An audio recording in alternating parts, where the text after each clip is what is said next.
Ladies and gentlemen, boys and girls, welcome to Tarnation TV's broadcast, The Race for the Cure 175, hosted by the Prime Time Racing League. Welcome to the show. My name is Blaine Donland. I'm joined by Rod Weston and Seth Cole. Rod, you not racing on a real track tonight, calling a pretty important race tonight, presented in part, of course, by Nate Balzer himself in the 79. Absolutely. A cancer awareness, breast cancer awareness one, I think, believe what it is. I do know one thing. You don't want to adjust your screen. There is a lot of pink out there tonight. A lot of new paint schemes by the guys. There's some awesome looking cars out there tonight. Talladega nights, we've been here before. I'd rather be up here than down there. And these guys put on a heck of a show at this track. Yeah, it's going to be a show. Every time we do a special event, it always ends up being an absolute all-star race, because I'm looking at these names from all different leagues around this great sim. And I'd like to thank, of course, Seth Cole for joining us this evening from Flatout Racing Network. Make sure to, visit the links below. Everybody knows who Flatout Racing Network is. And Seth, man, thanks for lending your voice to this thing tonight. Oh, pleasure to be here. Wouldn't miss it for the world. If I wasn't up here in the booth with you guys, I'd probably be down in a race car.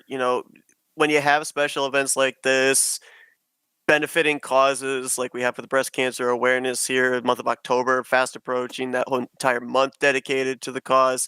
You just want to be a part of it in some way, and that's why all the drivers are here tonight. I mean, even to some drivers that weren't scheduled to be here tonight, I know obviously circumstances coming into play with Hurricane Helene affecting people not having power. There's been a lot of people that have come in, fill in the rides that were going to be vacant, so we get to see those beautiful schemes out there on the racetrack here tonight. It's been all hands on deck, and this has been in the works for about half a year. I think about 5-6 months ago, Nate Balzer started putting the wheels in motion for all this. A lot of people have stepped up in helping to put it all together. So I'm ready to go racing here tonight, ready to see how it all culminates and who gets that checkered flag. Yeah, Nate, he was familiar with a race car driver. Her name was Lizzie Musi, I believe is how you pronounce it. And she passed from breast cancer. And it kind of got the spark going too, right? Like my mom had it. She survived it.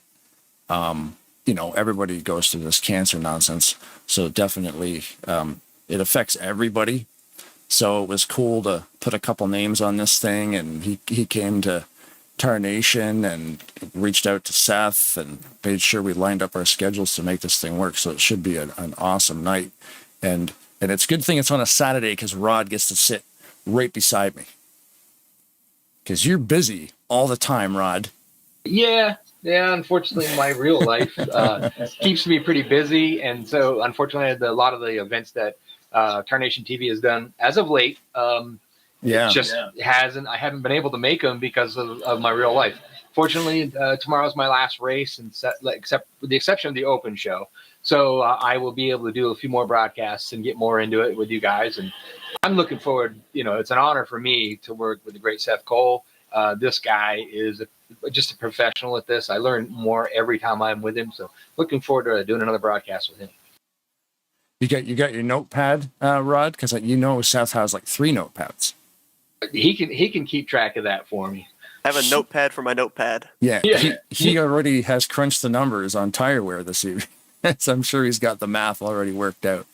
But this should be a lot of fun, man. Like I was watching a couple of Flatout broadcasts, because you guys broadcast over at Rolling Thunder. A bunch of familiar names from that league, of course, are in here tonight as well.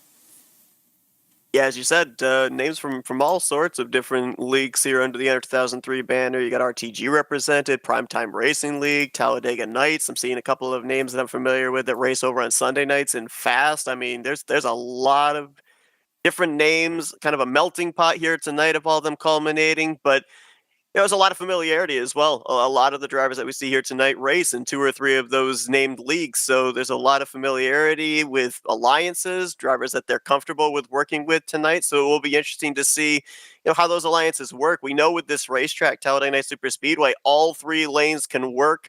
They've been running heat races here, kind of testing out the track and everything here this evening prior to the big event. And I saw them on one point. They were, I think, 3 or 4 laps, 3 wide all the way back through the field. And I think we're going to see that a couple of times here this evening.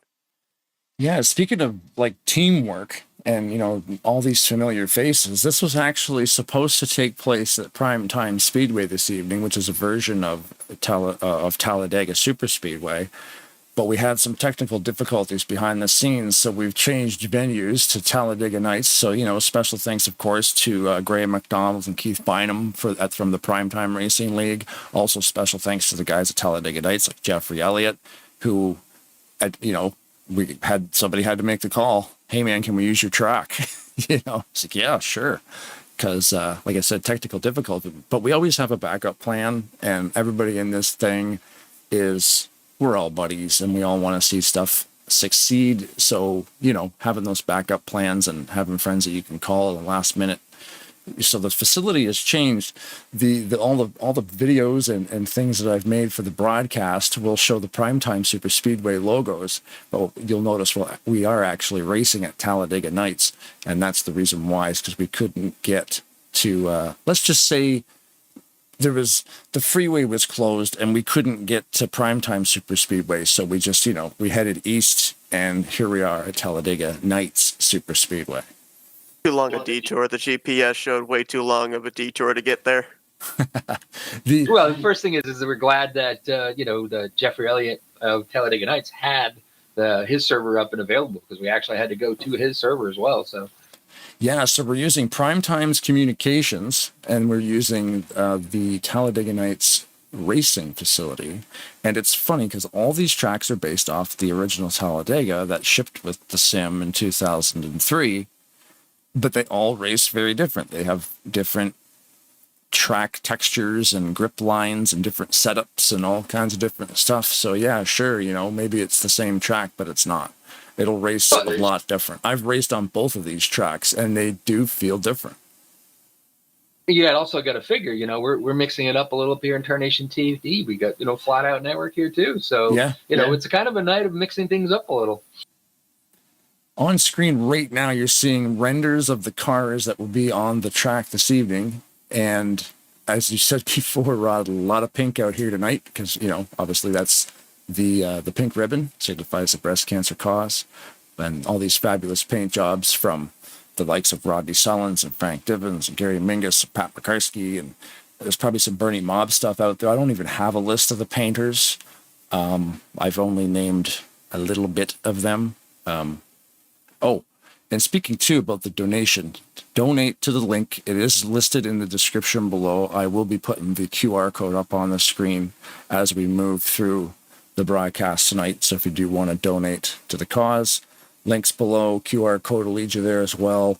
When entering the race, the target was, the target was just over a quarter of the way to being complete. So we got a long way to go, but I have a feeling we can make it, because every time we set a number, we always obliterate that number. So we're looking forward to, if you can afford $5, $20, whatever you want to do, and it can be anonymous. So that's what you can do. You can do it that way. We talked about the hurricane that's, you know, affected some of our drivers. I know I've gotten texts this afternoon from Danny Carroll. He was a little upset that he wasn't going to be able to make it tonight. He was looking forward to it, so we actually kind of banged our heads together to trying to get him a driver in there, because it's a special car to him, some of his friends. I'll get into more of that later, but you know, Ken Roberts has stepped up to drive for him. We've got a few other drivers that are stepping in and driving other cars for people that, like, in the same scenario, especially the levels, the guys at Big Stone Gap. They got no power, so they couldn't make it. Although I think one of them did, and that was Eric. Right. I think in practice I saw we were testing out the car paints, and they all seemed to be working great. I did see Donnie Garrett driving the 8, which I believe would have been Greg level, if I'm not mistaken. Yep. So that's cool to see Donnie Garrett at last minute jumping into that car, throwing the keys and get in that thing. So hopefully we can get a full... I'm still trying to connect to the race server. I do believe they're still practicing. They just got done. Oh, did they? Okay. They just completed their heat races. I believe as well the other level that obviously isn't going to be able to make it, Brian level, his 44 is going to be piloted by Ulysses Sandoval tonight. Yep. Oh, wow. Okay. Ulysses is in here too for driving. Yeah, like you said too, you got to get these cars out on the track, man. So it's awesome. What's the Flatout Racing Network looking like in the coming weeks there, Seth? You guys got any plans? Nothing as of right yet. As far as like anything particularly outlandish, we've still got the regular Thursday night with Rolling Thunder Gaming. We do have Wednesday night. We're going to be covering Fuel's Grand National Series, covering their race at Kansas. So that should be a good one. I think we've got another future date with them as well. I believe it's either the end of October or near the beginning of November, but. Pretty much. We've got just the Thursday nights with Rolling Thunder Gaming, their Talladega Challenge Series, in the middle of their 63rd season on the home stretch towards their playoffs. That's amazing. 63 seasons they've done I know, with that, right? man. I'm on the I'm in that list. I'm on their forums and stuff, and it's fun to get in there and see how crazy professional it is with bringing rules in, bringing rules out, and speaking of rules, do I have any rules? I guess we got to get on the track before I can actually do it. There is going to be a rules screen, information screen shown here eventually, but I have it set up to show when we're actually in the practice mode. So once they launch that, I can show everybody some things like, it's a 66 lap race this evening. I believe Josh Metallic is the head administrator on the track tonight. He definitely is no stranger to running a race. So that's going to be a lot of fun having him at the helm. And we will have a moment of silence, which will happen when the green flag will drop. The cars will not accelerate. They'll just be doing the 70 to 80 mile an hour pace speed as we take a moment of silence for the breast cancer awareness. And then on lap 2, the race will officially start. Somebody's knocking on my chamber door. I bet it's Jeffrey Elliott. Woo, man, are you flying this thing really high today? Now we added another floor to Tarnation TV studio, so you used to have to go up 5 flights of stairs. Now it's like 6. I noticed something different. But hello, gentlemen. Hope you guys are having a good time. I was brought down here to mention that we're doing a invocation tonight. It was going to be with Dan.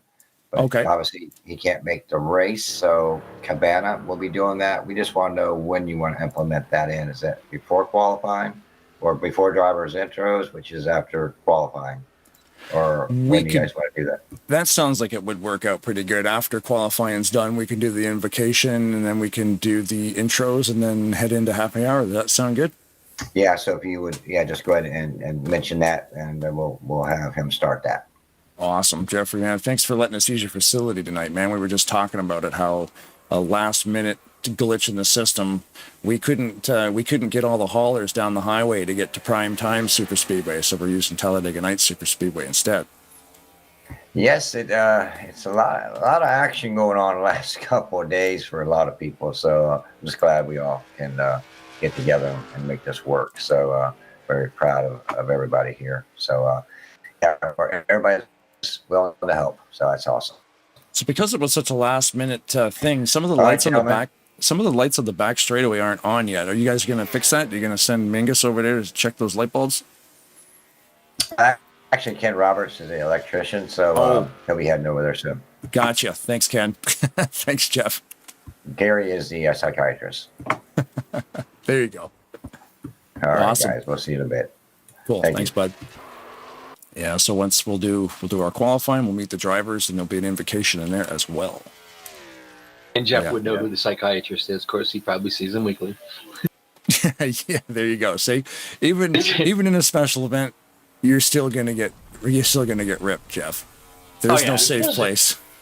To watch that guy run the mega marathon races, and then try to talk to him at that, he is running ragged all night long. Not only is he trying to promote, keep things going, keep everything running smoothly, but he's also racing in it. I can't imagine that he probably gets done with that on a Saturday night and just goes, whew. Yeah. And there's usually awake three. What must the conversation between a psychiatrist and an NR racer sound like? Doc, it's the same recurring dream. They're 3x3x3 ahead of me. Yeah. I know something's going to go wrong. I'm stuck in the cockpit and I can't see anything. That's funny. Yeah, we got on the screen right now the things that were little bullet points for this evening's race. So tonight's race, of course, is brought to you by the number 79 Nate Balzer. He is on track racing as well as getting this whole entire thing organized. I always love when the guy who organizes an event for, like Seth mentioned before, literally half a year in the making of this event tonight. He's going to drive in it too, just to make it worse. Like, your stress level isn't high enough. Let's go racing. And then I think that's why they put Josh Metallic in charge of the race, so Nate can worry about other stuff. Of course, special thanks to the Primetime Racing League and the Talladega Nights Racing League as well. We've already explained, what happened there, being able to modify the facility at the last minute. 66 laps for a total of 175.56 miles this evening, which also, of course, works out to, 282.53 kilometers, eh? A moment of silence will be held on lap 1. The race will start on lap 2. Of course, the regular rules apply. All black flags must be served. No racing back to the yellow flag until 10 or less. And stick around after the race for some factoids and cake. Oh. And Jeff said something about cake? cupcakes, too. So he's like, he was getting hungry out there. He said he wanted you to bring some cupcakes up later. See, I'm usually the muffin man. The muffin man. That's what it was. It was muffin, not cupcakes. It's breast cancer awareness. We got to do cake. Yeah. Now we're just counting down here in practice. Looks like there's about 10 minutes left to go. I wonder if Nate is available to talk. Can you go see if you can find him? Let me find out that. I'll be right back. If he's we talk about the organization and the time that's been put into putting this entire thing together. Even up to tonight, you talk about Nate out there on the racetrack and everything, having to do admin. He's got a nice little admin team there, along with Metallic, some other drivers that are also designated to be able to help clear black flags if necessary, add laps back if necessary. They all had a little group meeting about half an hour ago. So right, every T is crossed, every I is dotted here in preparation for tonight. Yeah, the administrators can. I know they all have like hotkeys and stuff where they, even while driving, they can just reach over to the keyboard and push a couple of buttons and deal with stuff. But you do with a full field this evening, and I'm seeing 38 people logged into the server. Whew, that's a lot of cars. And which cars do you deal with? Which cars do I deal with? It's a whole question, but they have a plan. So if there's an issue, that's not your problem because you've got your own lane to stay in, right? Like, you take care of these black flags, I'll do these guys, I'll do, they get it. It's seamless. It seems like it would be an absolute stressful mess for anybody having to deal with something like that, especially in a 3-wide situation at Talladega Super Speedway. But they always seem to figure it out, and it always seems so buttery smooth. We don't give enough credit, I guess is what I'm trying to say. We don't give enough credit to the admins that help hold these races together, and the rule book. The drivers help out too, in the fact that these aren't 38 drivers that have just installed the game this evening, have no idea what they're doing. These are seasoned veterans, really good super speedway racers. I mean, they're gonna race aggressive tonight, but they're also going to race clean, so that makes it easier on the admins as well to be able to do their jobs while racing at the same time. Any luck, Rod, finding Nate? He was away from keyboard for a moment, but I think he just got dropped down there with us, so he's with us now. Oh, we found him. Nate Balzer, the number 78. Hey, man. And now, how are you feeling before this thing goes live? Apprehensive. A little bit more than most races. Of course, you want to qualify well. You want to finish well. You want to win, but there's a lot of serious competition in here. And there's a lot of viewers, but it's for a great cause, and it's as long as you keep in mind that you're going to have fun, and just have fun and keep that in mind, and I think everything will go pretty smooth.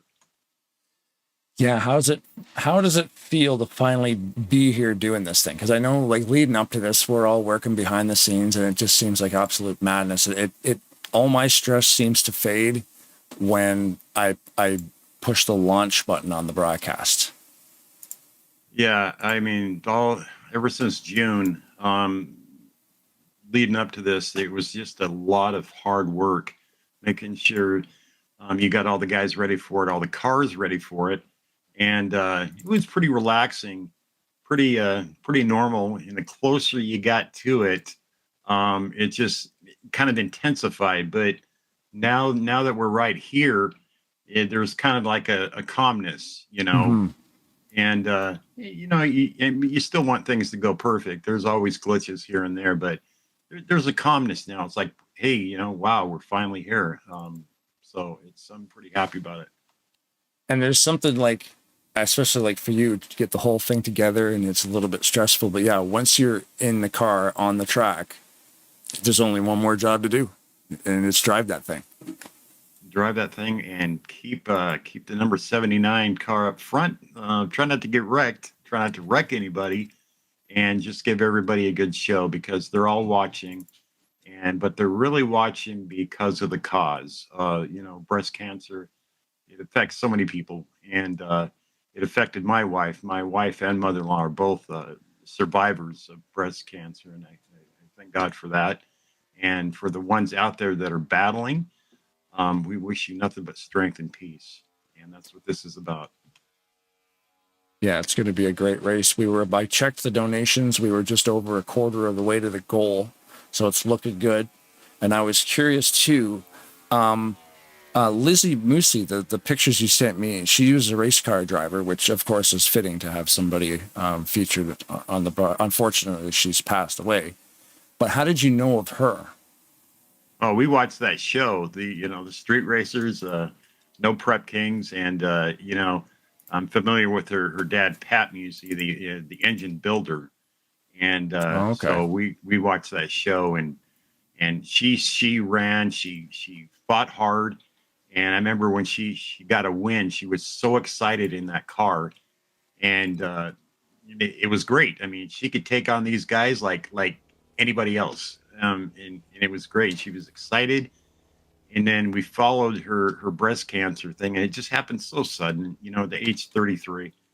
And it was just, it really clenched, it just really got to me. And there's a video of her taking a nap in the trailer, and they kind of did a fun spoof on her.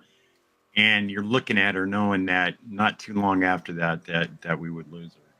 Wow. It's just a sad thing. Hell of a drag racer. I mean, that girl was wicked. Oh man. Wow. Yeah, I'm telling you, just hats off to her. Yeah, I was going to say she was a drag racer, because I remember seeing, is it John Force? I think he's got a couple of daughters in it now too. Yeah, three. Sure does. Yeah. He's got three of them, yeah. That's awesome.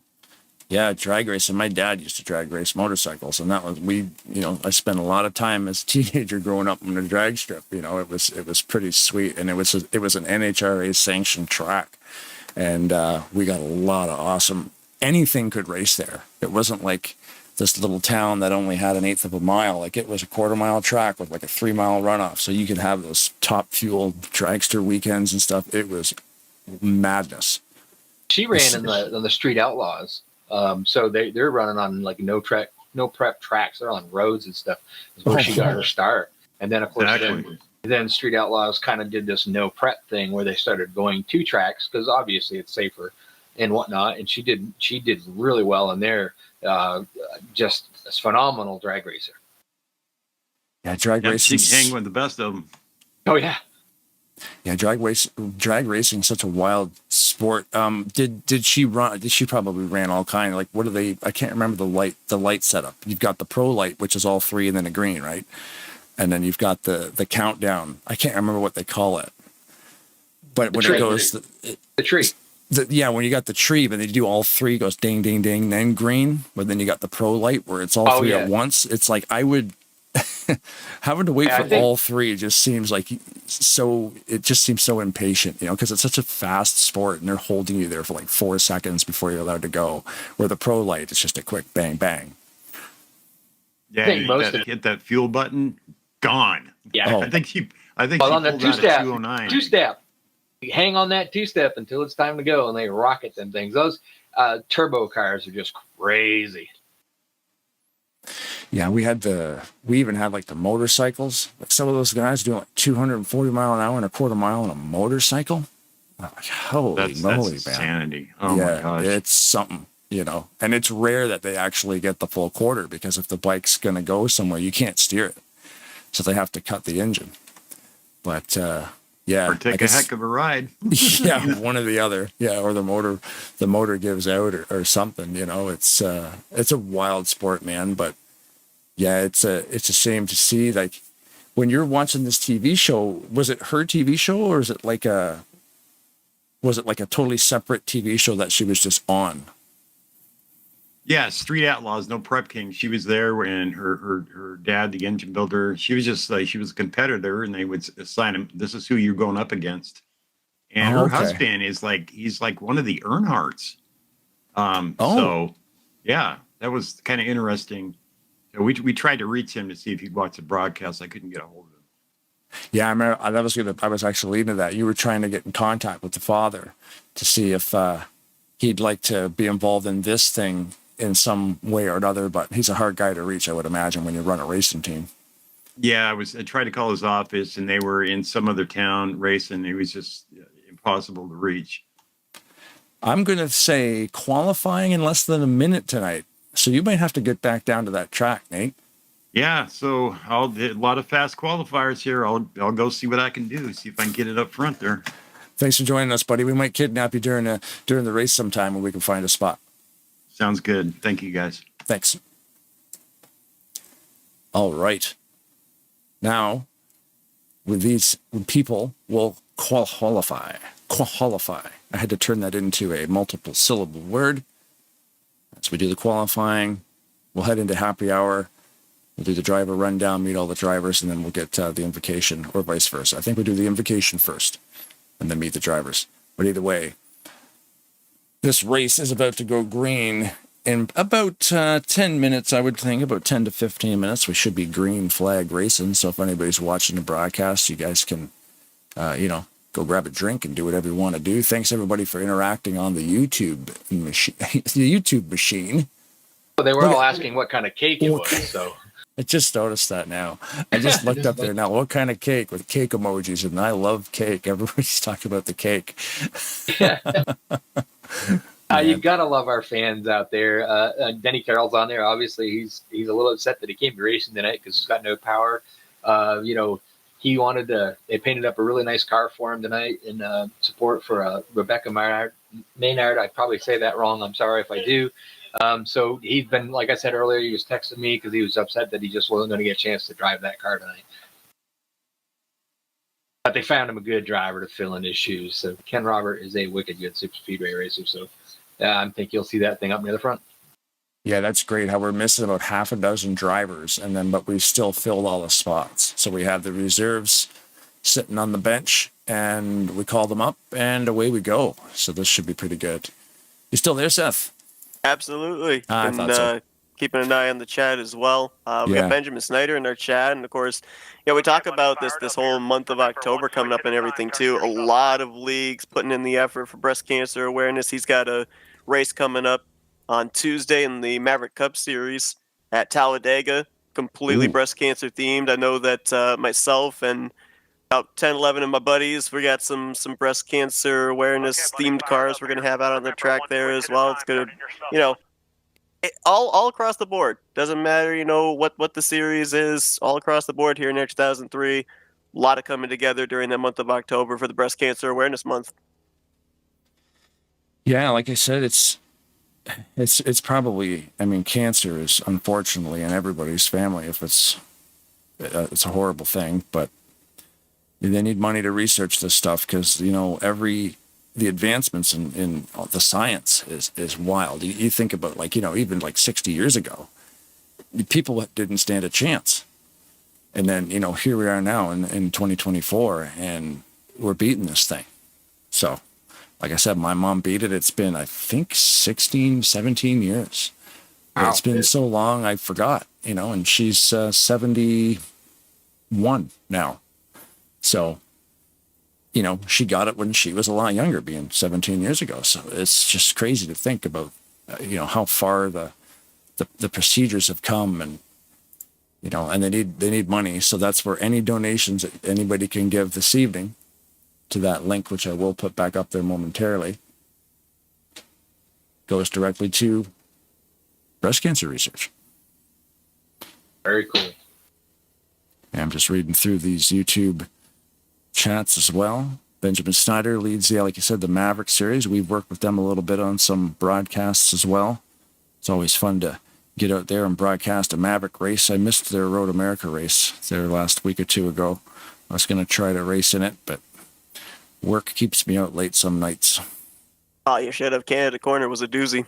Oh, yeah. Oh, I bet. Every time you passed through there was usually somebody that was playing in the sand. In the kitty litter, yeah. Yep.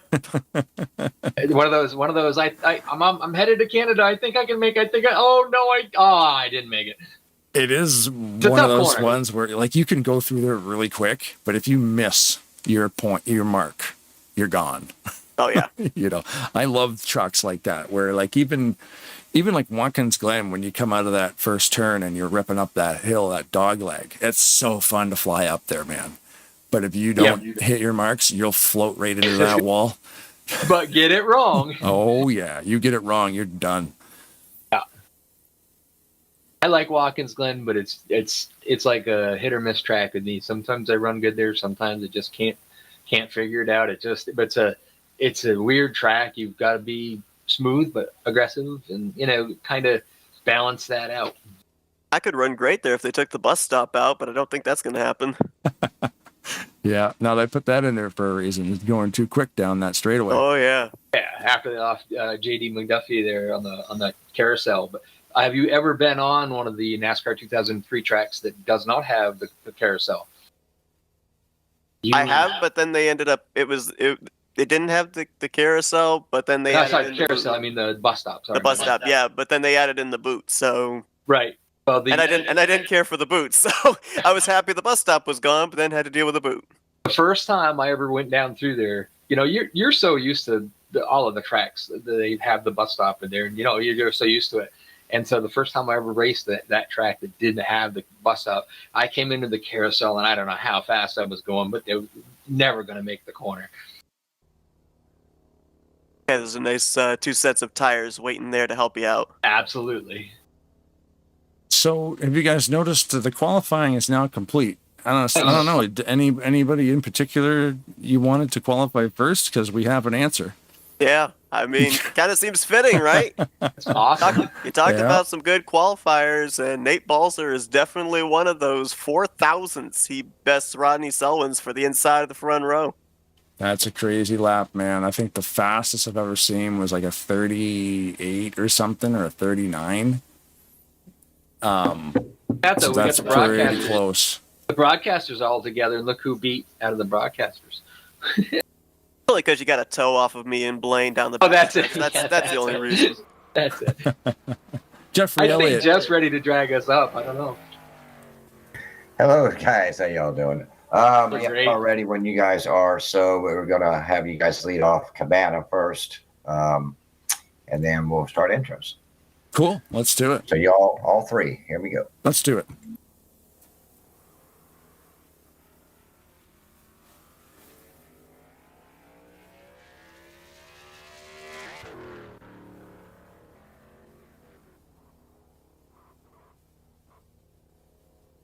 Good evening, drivers. Ladies and gentlemen, welcome to the show this evening, the Race for the Cure 175. We'll just get right to it. Let's see, qualifying is complete, but we have an invocation. From what I understand, it will be Mr. Cabana. God be with the victims and be their strength and comfort, and let them know God is near. God to teach to be a messenger on earth and to be open their hearts to comfort and mourning. Lord, help us run this race with endurance and passion. Turn our eyes on you, Lord. You are the author and finisher of our faith, the keeper of our heart. You are the one who calls us by name and bathes us in grace so undeserved. Amen. Amen. Amen. Amen. Amen. Amen. And we're going in qualifying order. Oh, let's turn my microphone on. We're going in qualifying order, and then guess who gets the pole position? We'll just let Nate Balzer do all the talking. Nate Balzer driving the number 79 inside of row 1 out of Seattle, Washington. Thanks to the drivers and everybody watching. Give you a good show. Thanks. Starting P2, driving the number 38 Black Rifle Coffee Race for the Cure Chevy Camaro ZL1, Rodney Sullins, Bentonville, Arkansas. Thanks to me for the paint. Starting third, number 2, Toyota TRD Camry, Josh Slocum, Rochester, New York. Thanks, Nate Balzer, for all this. PRL, Talladega Nights admins, thanks for all you guys have done for this. Good luck, everybody. Starting P4, 88, Grant Wesley, driving the NOS Energy Dodge Challenger. Save the Tatas. Starting 5th, Kelly Causey from Agricola, Mississippi, driving the 00 Jiff Chevrolet. Tonight in memory of my grandmother, Clyde Gray, and mother-in-law, Margaret Rossetti. Thanks for everything you've done, Nate, to put this together. Starting 6th out of Lancaster, South Carolina, Robert Breedlove, driving a 931. I want to thank everyone for putting this on, and thanks, Rodney, for the paint. Starting 7th, Jeffrey Elliott from Mooresville, North Carolina, driving the 56 Chevy. I want to say good luck to everybody in this race for the Kia 175. Thank you, Nate, and let's pray for everybody that has lost a loved one. Starting outside Road 4 in the 8th, Mark Paglia driving the 28 Dark Horse Mustang from Gainesville, Georgia. Thank you to Rodney Sullins for a great paint and recognition of my love of my life, my wife that passed away. Rolling off in 9th out of Florence, South Carolina, driving the number 94 Race for the Cure, thriftbooks.com Chevrolet Camaro, Jessica Shelton. Starting 10th in row 5, 889 RJ Cabana from Archibald, Pennsylvania. Want to shout out to my sister-in-law Holly, my wife Crystal, my sons Jack, Luke, and West. Thanks for putting this on, Nate. Starting at 11th, the number 80 Eric Lovell. Give a shout out to you guys that have lost a loved one to cancer and, is battling it right now. Shout out to you guys. Starting at 12th, number 63 is Graham McDonald from Sarnia, Ontario. Driving in memory of my mother, Dorothy McDonald, recently passed away. In 13th, driving the 43 car, Bob Dixon from Macon, Georgia.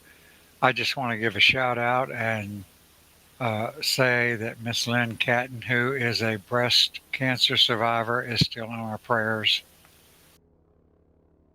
Starting 14th, driving the 41 Chevy Camaro, painted by Rodney Sullins. I'll be driving for Denny Carroll tonight in honor of Rebecca Maggard, who is fighting the good fight. Thank you, Nate, for putting this on. Good luck, everybody.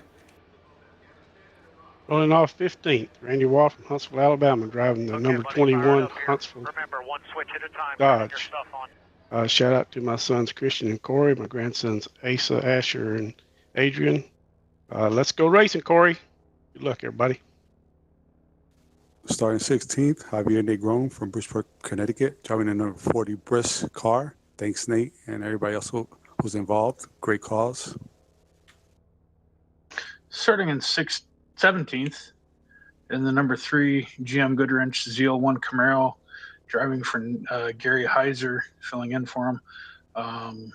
Bob Humpkins Sire, driving in honor of my mother-in-law, Lois Stanley, who's a breast cancer survivor. Good luck, everybody. Starting 18th, car number 97, Pat Pekarsky, Brownsburg, Indiana.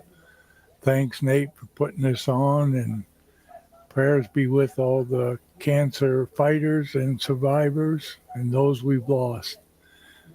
Enjoy the show, Corey. Starting in the 19th position, the number 12, Gary Mingus from Tallahassee, Florida. I would like to dedicate this race to a very sweet and angelic friend that I went to high school with, Linda Cooley from Slidell, Louisiana, who is currently fighting the Big C battle. God bless you. God take care of you, keep you, and good luck to all you drivers. Starting in 20th, Mike Mangialardi out of Federal Way, Washington, driving the 29 Ford Mustang. Starting 21st, Perry Bond out of Virginia, driving the number 60. As Perry just fought cancer himself, and thank goodness he's still with us and survived. And I pray for everybody that's going through this right now, any type of cancer. It's just horrible. Good luck. Starting 22nd, number 33, Jeff Goodpasture out of Indianapolis, Indiana. All I gotta say is let's go green and let's save those Hooters. Starting P23, 22, Greg Palmer out of Lewis, Delaware. Driving the Save the Hooters Chevy Camaro.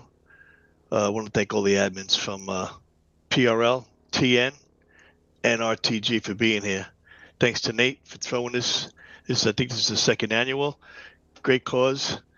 And Rodney for the paint. Good luck, guys. Starting 24th is the Race for the Cure, number 9, Chris Elliott in the Toyota Purple Blaze Race for the Cure Doritos car. Just want to say thanks to Nate again. Another great event for a great cause. All the admins tonight, Primetime Racing League, Elliott Knights, Rolling Thunder Gaming. I'd like to shout out to my wife and family and all my fellow workers at Frito-Lay and the drivers. Let's have a good race. Thanks, guys. Starting 25th is the number 23 Allegheny Health Network Toyota Camry, driven by Douglas Hewlick from Plum, Pennsylvania. I wanted to give a shout out to all the healthcare workers, doctors, doctors, nurses, research people who are working to try to find that cure. And thoughts and prayers go out to all involved with that nasty disease and all they're trying to help with finding cures for it. Let's have a good race, guys.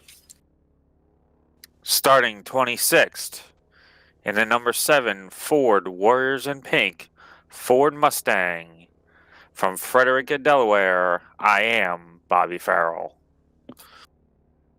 Starting 27th, Stephen Brandstetter from Ranelette, Oklahoma, driving the 510 Thunderbirds Cure for Cancer, painted by Frank Divins.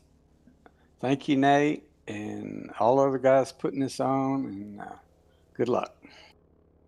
Rolling off 28 tonight, Donnie Garrett from Stevens City driving the 8 for Greg Lavelle in honor of Eugene Lavelle. Starting 29th is Larry D. out of Georgetown, Massachusetts.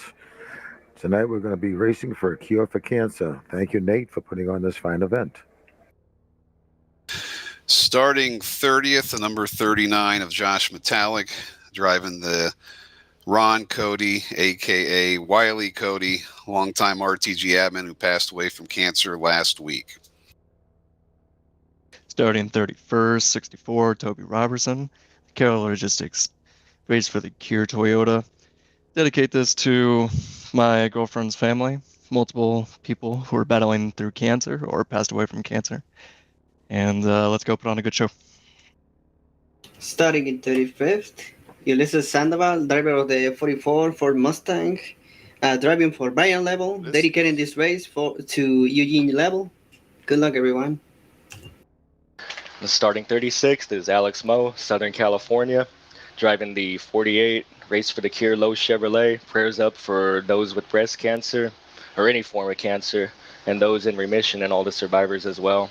And prayers up for those affected by Hurricane Helene. Starting 37th in the 91 Jack Daniels Race for the Cure Chevy Camaro Sean Dotson. I want to say a big thanks to Nate for putting on this event and to everybody who has organized and is here helping admin. That's fantastic. There you go, Blaine. Yeah, man. Thanks everybody for coming down tonight. It's going to be a lot of fun. And on the screen right now, everybody can click on that donate thing. Links in the description to do the same. We're about a quarter of a way to the goal on the donations. So keep them coming. Thanks, guys. Have good luck and have good luck. Let's just have good luck. Thanks for showing up. Blaine. Love you too, man. Thanks, Blaine. I almost hit a home run with that whole thing, and then I had to go trip on it. But anyway, thanks for showing up, everybody. Have a great race. Thanks, Blaine. Thanks. Where the muffins at, Blaine? Okay, we'll let happy hour finish and then go to race. I love you, man. That's it. Have good luck, everybody. Oh, well. And sometimes in a super speedway like this, you need a little bit of luck, or They a lot do. of luck. And however you want to say it, I will come up with a new way to do it.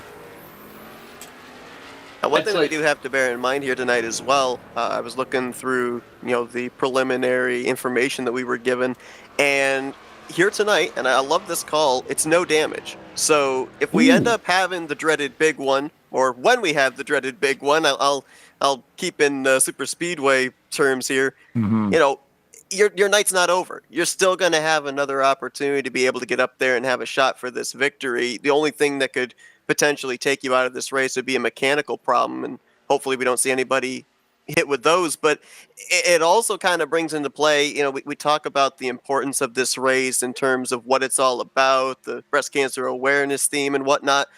But it's also not a schedule league race. There's no points on the line. There's no championship on the line. And that changes the mentality of a driver as well. You add in the factor as well that there's no damage. You're going to see drivers out here tonight. I mentioned the fact that we're going to see 3 wide all the way through the field.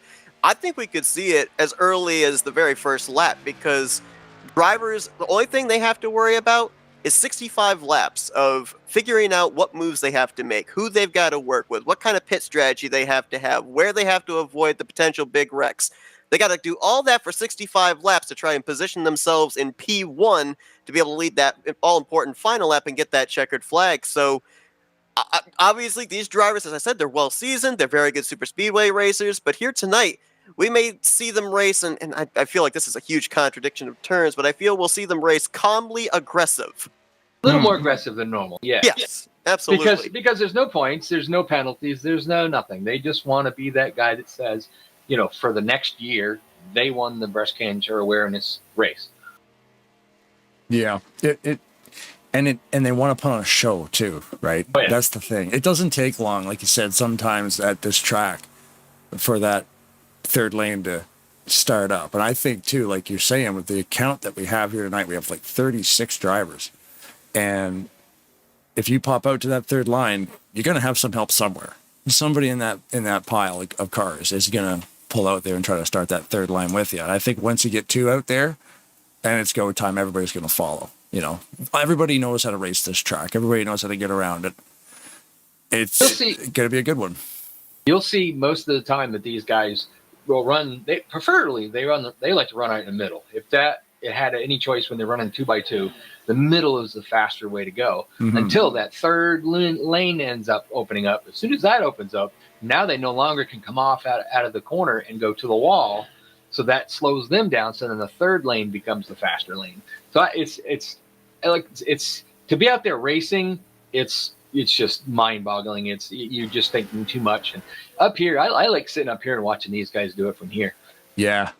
I just got the camera focused right now on the 889 of RJ Cabana. I'd like to thank RJ for the invocation before we got to meet all the drivers there this evening. Usually that's done by, is that usually done by Danny Lovell? It's one of the levels. Dan Lovell, yes. That does the invocation.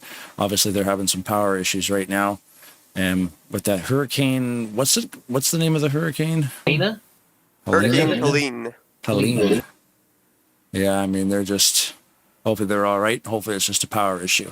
We hate to see anything crazy happen. But, we got cell phones and maybe a couple of data towers are still working. You guys could sit candlelight, cuddle on the couch, and, watch the broadcast of this evening's event. And it is cool. Ulysses is driving the 44. Right now, he's speeding down pit road, 177 miles an hour. That wouldn't fly in a race. But it's, guys like Ulysses jumping in here last minute to make sure that these cars get out here on the track. And they got Eugene on the hood of that thing. I think all the levels are running a picture of Eugene Lovell on the hood. I know we're very remiss if we don't say this, but we got to give a shout out to Corey because he's watching tonight. He's actually at Randy's house tonight. Oh, right on. Yeah, so he's watching live tonight. So we got to make sure we give him a shout out. That's awesome. Yeah, Corey's always a big fan. So thanks for watching, Corey. And we just, Randy actually is not on the track right now. We are just watching Happy Hour, by the way. This is just a warm-up. We're getting ready to go green here shortly. So I'll throw that donation link up there one last time. You want to get that QR code a smack and toss down $5. We won't stop you from doing it. Once the broadcast is over, I wrote down the number coming into this thing. So hopefully everybody in the YouTube or whatever gets on that. We can bump that up a little bit. But lots of action in the chat. I was just reading there. Benjamin Snyder was saying that his Aunt Robin had passed away from breast cancer last March. which sparked the idea for them to also have a breast cancer awareness race. So, this stuff is just everywhere. Everybody's doing the awareness races. Yeah, it's not a bad thing to do, though. I mean, it gets it out there, helps out people more. Maybe, we're doing our part the best we can. We've got a great field of guys tonight, so this will be something fun to watch. Really, I like watching these races. These guys are crazy. So we're getting ready to go green here. We got to. Welcome to the Breast Cancer Awareness Race for a Cure, brought to you by Primetime Racing League and presented by Tarnation TV. Ladies and gentlemen, as we race for a cure and honor the brave women and families affected by breast cancer, we stand united in hope and strength as we come together for this important cause. Let's make every lap count in the fight against breast cancer for the survivors, for the fighters, and for the future. For the fight, the strength, and the courage, drivers, start your engines!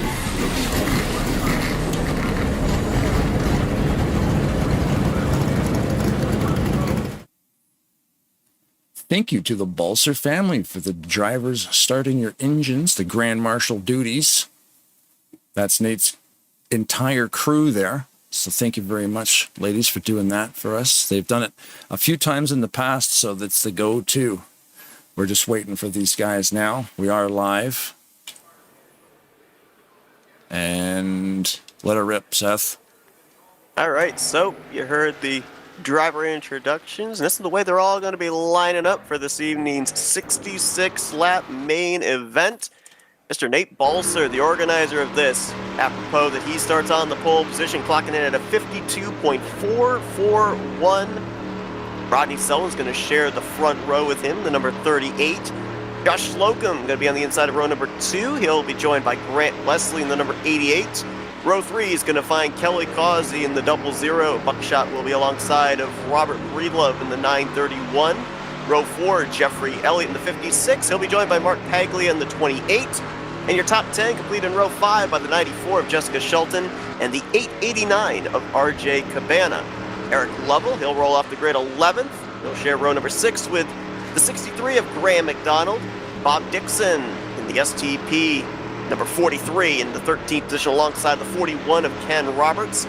Row 8 going to be Randy Waugh in the number 21 alongside of Javier Negron in the 16. Row 9, Bob Sire in the number 3 alongside of Pat McCarskey in the number 97. And your top 20 completed with the 12 of Gary Mingus and the 29 of Mike Mangialardi. Back in row 11 will be Perry Bond, the number 60 on the inside. Outside, number 33 of Jeff Goodpaster. Row 12, the number 22 of Greg Palmer and the number 9 of Chris Elliott. Row 13 houses Doug Hewlick on the inside, the number 23. Bobby Farrell to his outside in the number 7. Row 14, Stephen Brandstetter in the 510. Donnie Garrett in the number 8. And the top 30, Larry D in the 188. Josh Metallic in the 39. Tony Roberson back in row 16, the number 64, alongside of Ulysses Sandoval in the 44. And Alex Moe in the number 48. Sean Dotson in the 91, bringing up the final row of tonight's starting lineup. And now we go into our moment of silence as we come around to the green flag here momentarily. Thanks everybody for watching.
right, folks, we're getting ready to go green here. Breast Cancer Awareness thing by Nate Balzer. It's about to go live.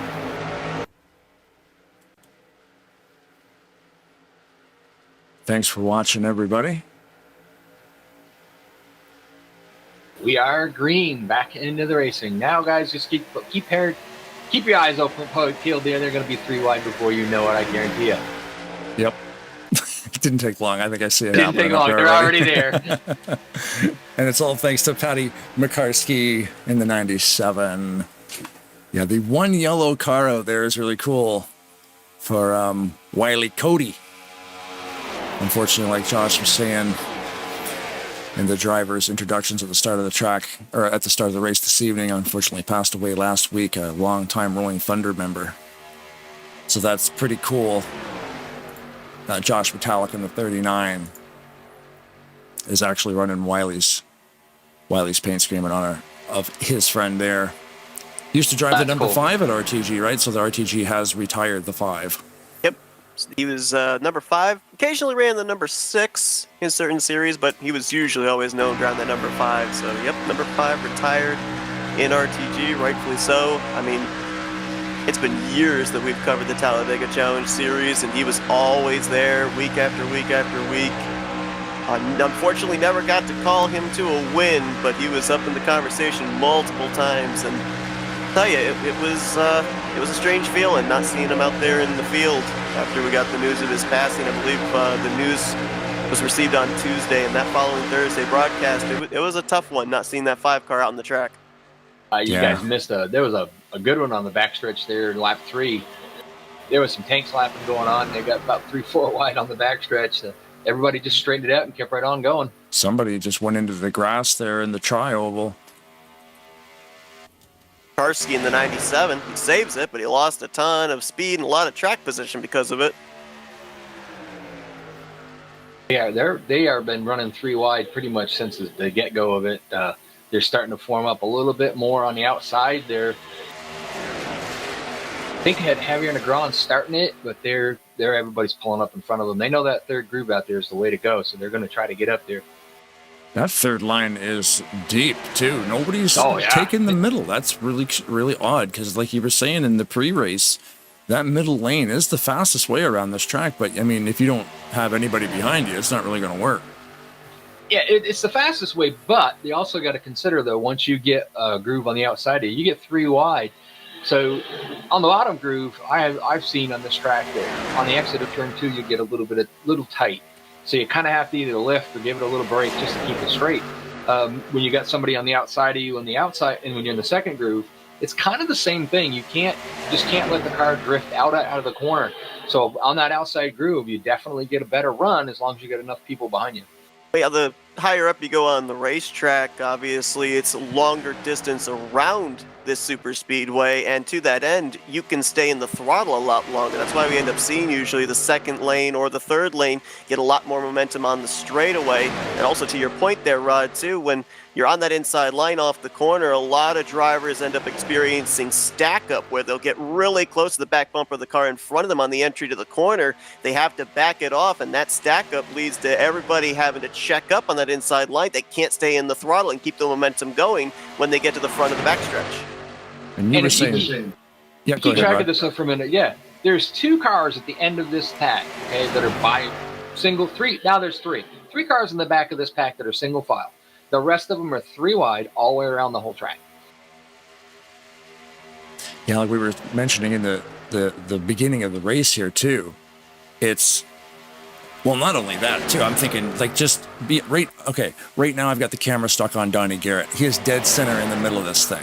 I'm just thinking about just the stress level too, where you're just surrounded by, everybody's going 200 miles an hour. Oh, wow. Yeah. That might even end up being 4 wide right there. That was Jessica Shelton, and I couldn't tell which car that was behind her. It might have been the A89 of RJ Cabana. And that's the toughest place on the racetrack right there, the tri-oval, because you want to push, but the driver in front of you is turning left. So if you just barely hit them at the wrong angle, they're going to start migrating down the track. And at 3 wide, there's not enough space for that. Yeah, if you were wondering what car that was, it was the pink one. Yes, the pink one. No, A blown engine. Jessica, oh no. Oh no, big one. Oh, Donnie big Garrett. one. Oh, the Tarnation TV curse. We put the camera on Garrett in the 88 and it caught fire. I think We 7 were just cars saying, made it out of that Yeah. didn't get involved. The 931's going to need a tow. He's hung up on the wall. We were focused on the 8 and the engine just grenaded right in the middle of everybody. man. Oh, We'll back that up and take another look at it. of course, that's that random breakdown we were talking about earlier. That's the only thing that can really get you. You can flatten your tires up by sliding them, but the only thing that's going to get you that's going to completely take you out of the race is a random breakdown, and obviously sounds like that's what happened there. Yeah, that's kind of where I was. Worst case scenario for that area of the racetrack too, in the middle groove, so no escape plan to be able to get out of the way and up towards the front of the field, which is why we had so many drivers collected. The saving grace, though, with no damage. As horrific as the wreck looks, everybody involved, with the exception of the mechanical failure of Garrett, are going to be able to continue. What a scrap heap. Yeah, looking at the 931 of Breedlove, he's actually stuck in the catch fence, so he had to call a tow truck. Let's head down to pit road here and see what's going on. I'm sure some guys are going to need some fresh rubber. Or maybe we get in the car with the 931 and just take a look at that. Let's back this up here. We'll go back into replay mode. It's always interesting to see how a car ends up stuck in the fence like that. Being 8 laps into the race, too, these guys that are up front that were not involved in it, I wouldn't be surprised to see that they either take no tires or maybe 2 and fuel to keep themselves in front because, being up front, they weren't involved in this. Oh, the 8, the 931 was actually just about clear. Causey came up and just got him. I'm just watching it in slow motion here. Oh, the back end of the car got lifted up and got stuck in the fence. But depending where you are on the track, when you do call for a tow, he is actually back on the track right now. So your first 4 drivers that were down pit road, no tires. They elected to come out and just, get out and stay out in front of the field. A few of the guys took 2. Track position early, right? It's exactly just what happened. They were running 3 wide by 3 wide, and they were doing it without any issues whatsoever. And then the piston drops on the 8 car and causes that big melee. So, the smartest thing to do at these races is either be up front or in the back far enough to where you can avoid all that chaos that happens in front of you. Yeah, it's crazy how you can get that early into a race and then the car's engine just lets go. But that's the one thing I was kind of leaning into before was, damage is off.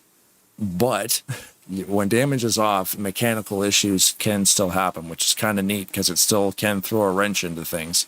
And, of course, tire wear and fuel and everything like that. But, it's showing me now engine piston was the reason for Donnie Garrett's motor letting go, and Sean Dotson has also retired from the race.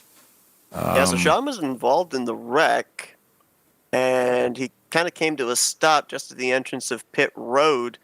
I didn't see anything untoward as far as looking like his engine blew up or anything, so I'm not exactly sure why he's out of the race, but it's a tough break there. He started pretty far back in the field. I think he started shotgun on the field, and it's like that's where he's going to finish, in that Mitsubishi. Is Sean Dotson still up there? He's not in the team speak. I was going to maybe pull him down here and see what happened. Maybe he just had to go. He must have left. Yeah. Possibly. So now, like I said before, the top 5 cars that came into pits now are going to be your lead 5 cars. Took no tires, only fuel. And then there was a few of them that stayed out. Probably the guys that are thinking more about, let's just stay in the back of this for a little while. We've still got a ways to go. They pitted on the second time by to probably get tires and fuel and just, start in the back and let these guys get a little bit their craziness out of the way for a little while. A driver that stayed out and led a lap there was the 43 of Bob Dixon before coming to pit lane, and when they rolled off the grid, he actually took a voluntary EOL to start at the back of the pack and was able to make his way through that big incident. So playing the strategy already here in the early going of this one. I think Bob did that. I think Bob did that so that when he does his factoids later, then he can say he let a lap. There you go. Yeah, stay tuned after the race for Bob Dixon's factoids of the night. Grant Wesley and Rodney Sullins on your front row now. Pace car. Lights are still going, which means we're still going under yellow. Catherine, our YouTube chat says it would be crazy if a pink car won tonight. I don't know if they'd give us good enough odds to be able to bet on that. Yeah, I don't think you would. The odds would definitely be on cars like Wesley or Metallic because they're the ones that aren't pink, right? Wesley's got the pink spoiler. I was just gonna say they all have this pink spoiler if they don't have this pink car. So. Yeah, I think the pink spoiler and the skirt on the front were actually mandatory pink because and then you could do whatever you want with your car. Yeah, 34 drivers started the race and then 32 remain, all on the lead lap. 2 cars have retired, Donnie Garrett and Sean Dodson. Donnie Garrett with an engine failure. Sean Dodson for unknown reason. He has also left the TeamSpeak too, so I don't know. If he got disconnected like a power failure, it wouldn't show him as retired, though. It would just put him laps down, right? Correct. Right. Mm-hmm. So on the chat, if you look at there, you got Matt Stearns just say it looks like he blew up, and of course Donnie Garrett come on there and he said that he did blow up. They got Donald Thomas is asking how many NR 2003 leagues are left out there, and you'd be surprised at how many they are. Not a lot of these people can afford to run the iRacing thing, or some of them are just not big fans of the iRacing thing. That's me. So there's still quite a bit of leagues out there. I'd say hundreds. Is that a pretty good bet? Because I know a lot of the big leagues are using the TeamSpeak because it's a pay communication service. But then you've got Discord, and there's tons of leagues on Discord, man. I couldn't even believe it. It's got to be hundreds. There's hundreds of leagues. If you want to race on this thing, no matter what time zone you're in, you can find a league to race in. And not only that, it just kind of seems like we continue to build up generations of leagues. I mean, they're at one point, when I ended up starting to run a league, there was at least maybe 10, 15 leagues that I knew of at the time. Then I started realizing that there were leagues that had been here ever since the inception of the game back in 2003. And now, just in the last year to 2 years, I found out that there's a new generation of leagues that are out there. I mean, I don't think you're that far off for saying that we could have 100, maybe 100 plus leagues that are still in the works here under the sim. Yeah, I think it's wild, and some of the leagues have actually been around before the game because Papyrus had racing simulators in the early 90s. So people have been probably racing together. Some of these guys have been racing together before NASCAR Racing 2003 season because they would have had NASCAR 4, NASCAR 2002. I've got NASCAR 4 and NASCAR 2003, and then before that, IndyCar Racing. That was 93, I think, 94, 95. Not online, but still. I have everyone ever made, still. Nice. By Papyrus? Yes. Nice. And NASCAR Racing 3, NASCAR Racing 4. Mm-hmm. NASCAR Racing 2003 was the first time I think the cars could actually come off the ground, and unfortunately it was the last game they were making, but they made the best one, and then they quit. Rodney Sullins up front. We're getting ready to go back green. We were yeah. Now, outside of him is the NOS Energy car. That's kind of a neat looking ride. I love that paint job. That Grant Wesley classic paint job. The 88 NOS. Laps led this evening. Grant Wesley has 1. He just got credit for that one.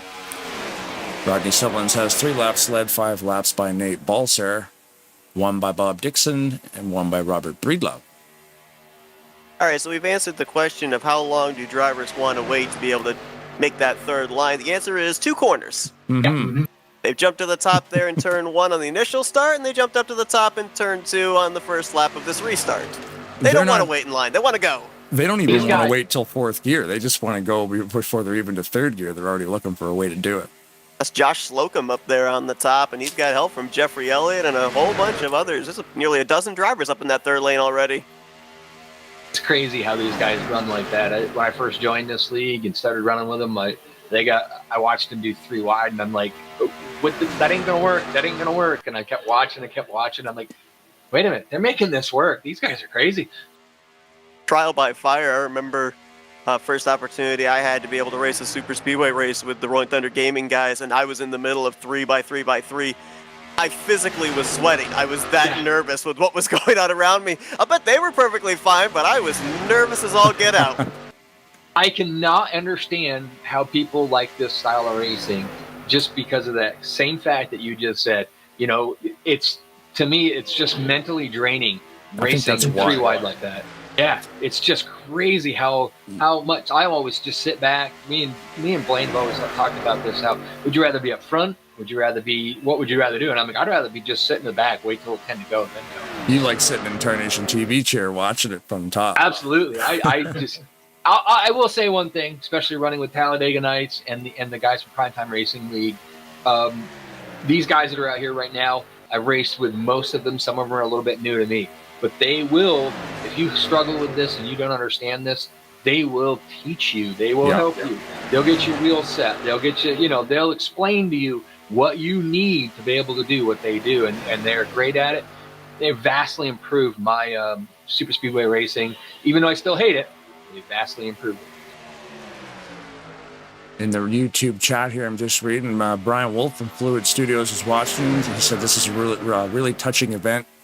Events like this can be the jewel of a sim racing career.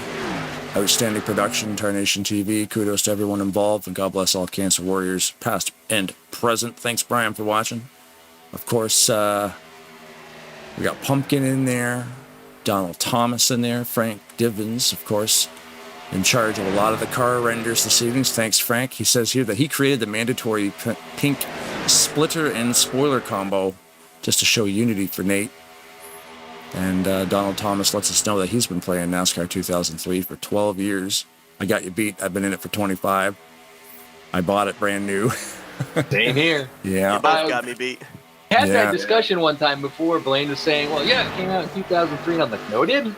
He's like, what do you mean? I said, no, it came out in 2002, 1st of December-ish, around that area when it was released. And the only reason why was because EA Sports bought out the rights to NASCAR, so they had to get it out the door before the first of the year. Yeah, and then it got shut down, and then here we are 25 years later. Ricky Luna in the YouTube chat wants to know if people are still talking about cake. We never stop talking about cake. That Blaine doesn't. Blaine never stops talking about cake or muffins or anything like that. Donald Thomas also asking, who are the broadcasters? Well, on the screen right there, you'll see our names. Me and Rod are Tarnation TV, and then Seth Cole is our guest this evening from Flatout Racing Network here on YouTube as well. Links in the YouTube descriptable below. You want to find your way to Flatout Racing Network. Is it Flatout Racing Network Live? No, just Flatout Racing Network. I thought what's your YouTube @handle thing? I thought it was Flatout Racing Network Live. I think it's got live on the end. It's in the description below. It might, yeah. I know that's our Twitter handle. Things have slowed down a little bit on the 3 wide, and then they kind of did 2 for a little bit. Jeffrey Elliott, and again, there's a couple of new guys they got to get used to. The 39 is Josh Metallic. It's Josh Metallic. He's a new one. I've raced with him before, and I've seen him before, but he's not here there that often, so the number was a little new to me. But they started working the high line and started going with it. Of course, as soon as they started making it work, everybody in front of them pulled up in front of them. Now they're pretty much got the high line rolling again. These guys are racing so good. I don't know where to put the camera. I'm just trying to keep the camera on the middle car because they're just running awesome right now. Talking about got kind of not having a lot of the Big Stone Gap Virginia drivers in the field tonight. Denny Carroll joined us in our YouTube chat. He's got pretty happy to see Ken Roberts with that machine out in the wind right now, leading this race. Well, Denny Carroll also said in the YouTube chat that he was rooting for the 41, and I'm like, yeah, but you're driving the 41, but no, he's not, because with no power comes no computers. Oh, Josh Metallic up in the air there, just past the start-finish line. That was a big one. You can't talk about people out loud. You talk about Josh Metallic, and then away he goes. Yeah. Sorry, Josh. I didn't mean to mention you. Larry D, Steven Brandstetter all collected up in that one. Not nearly as big a wreck as we had for our initial caution, but it was in the middle of the pack. Let's take a look at it here in an instant replay. We got Metallic on the outside line. We're going to blame somebody. Who are we blaming for this one, Rod? Oh, I think that might have been the 2 of Slocum. I didn't go back and look. I was like watching it from the backside of the field just to kind of keep what's going on. And then all of a sudden I saw the top of the yellow roof and I'm like, oh, that ain't good. Yeah, it looks like Slocum got into him in the tri-oval, but it doesn't look like obviously it's not a malicious move. It's just kind of weird sometimes how that'll happen. You'll sort of hook a guy. Get this camera in a different spot here. Just so tough sometimes because, on Slocum's end, it may have looked like he wasn't even touching the back bumper of Metallic, but the hitboxes sometimes are deceptive. Yeah. And like I said, you really can't bump through the tri-oval. I think what Slocum was trying to do there was just keep a tight draft, and unfortunately the hitbox of one met the hitbox of the other, and it ended up hooking the 39 around. It's one of the toughest places here on a Talladega-based super speedway to be able to try and keep the tight draft and make sure that you don't spin somebody out. Yeah, it's an area that, and like you said too, if you get 1 millisecond of lag in that situation, it just, something weird like that'll happen. And a lot of different options too, like your steering wheel sensitivities and all the assists and stuff that you can run on the wheels, depending on what wheel you have. It all comes into play. Oh. And for those of you out there that don't understand what he meant by hitbox, so the car has basically a shape around it. Doesn't necessarily mean you're going to see it, but different mods and different ones in these still have that same hitbox, but visually it might be bigger than the actual car. And so you can get close to somebody and actually hit them and not really realize that you had. Right. It's a video game term. Like if you play a first-person shooter, bad hitboxes are really frustrating because, you could see a guy's hand and, or hit you fire off a shot in like Call of Duty or something, hit a guy in the shoulder, and then it says you drop him with a headshot. You're like, you didn't hit me in the head. It's just a little bit of lag on the hitbox. It looked like your head to one guy and somebody else something else. Like you're saying, the bumper, the model of the actual car and then the actual hitbox itself, they can come into contact in different spots, and then lag always plays a little bit of a fact as well into that whole deal. But really, not malicious at all on the part of Slocum, just racing a close race. Timing of this caution is interesting because if we had run green from the start of this race to now, we would have been getting ready for our first round of green flag pit stops. So yeah, because they can run about 19-ish on a tank at green, right? Yeah, and we had that extra lap of pacing for the silent lap, which I'm sure a number of drivers probably threw in the clutch and were saving during the course of that little over 2.5 miles. They were, because as we were doing our moment of silence, I was flipping through the field and some guys were clutching. It never fails. You've got a lot of guys that are still clutching now. So, they're once they got fuel to come in, they're just saving as much as they can. You don't know when things are going to happen. And so if you can, some cases you want to try to get maybe a little bit extra longer laps, not that that's going to get you that big of an advantage. Where it gets you an advantage is you're not pitting with the whole field. So we've talked about that before, Blaine, where races you do not want to pit in a big pack if you can help it. So sometimes saving fuel to get you one more lap, or a Bob Dixon, like we always talk about. He always pits one lap earlier than everybody else, just so that he does not pitting with the whole field. Couple more coming down to pits there. Gary Mingus leading everybody down pit road. He was leading the race there for a couple laps. That's a very interesting split on who decided to go to the pits right now for a top-up. It was 50-50 from front to back. Don't know if we're going to get the lights out this time. We may get one more lap of pacing. Yeah, we are, because I was going to say, I think the 889 of RJ Cabana, the 9 of Chris Elliott, they have yet to come to pit road here under this yellow, so Cabana's going to get himself a lap lead, and we'll probably see them make the dive. Bob Dixon, I think, as well.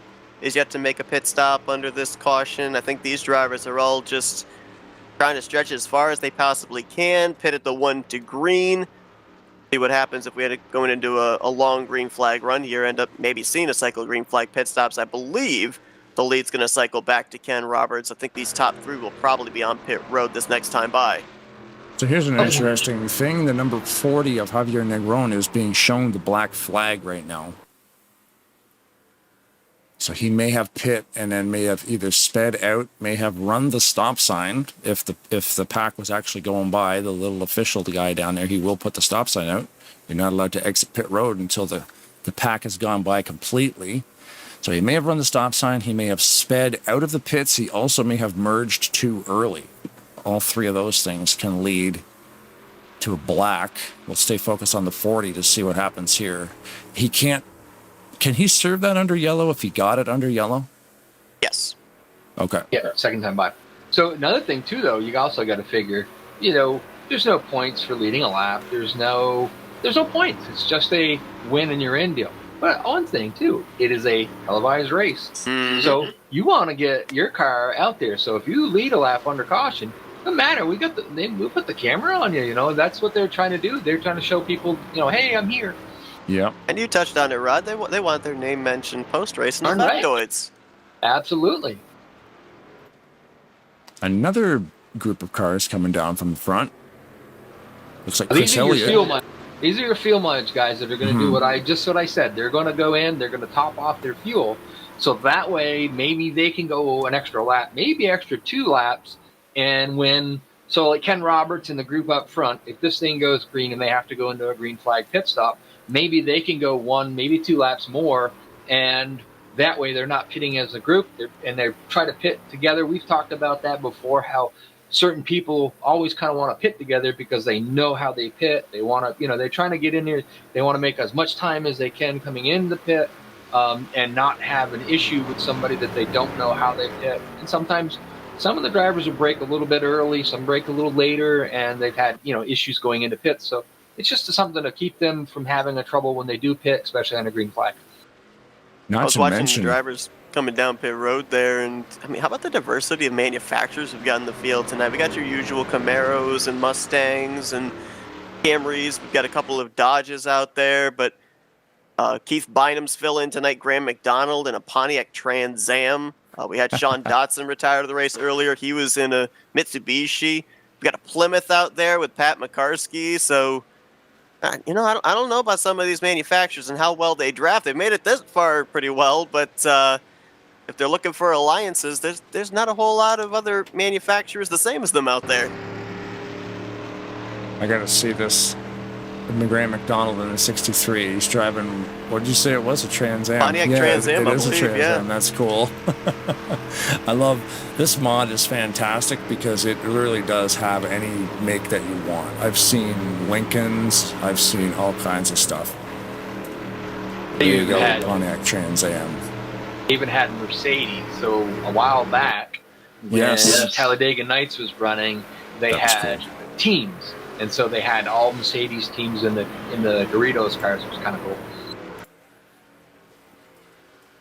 Lights are off on the pace car, and looks like we're going to get ready to go back to some green flag racing. Seth, what's your bet on how far we go till they get 3 wide again? 1 corner. Okay. Turn one, someone stepping out of line 3 wide. Safe bet. Safe bet. Like Virtually Blued in the YouTube chat says, Talladega can't be tamed by skill. It's just dumb luck.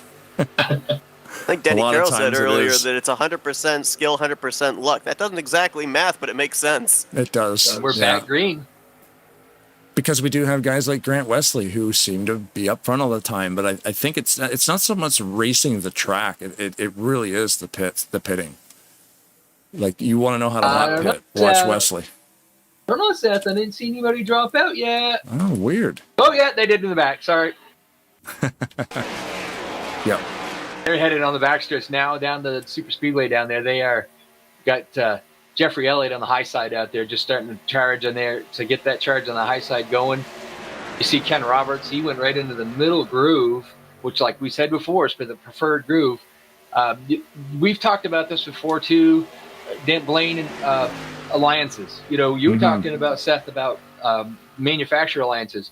Well, we've seen some of these guys that race against each other, but yet they all work together.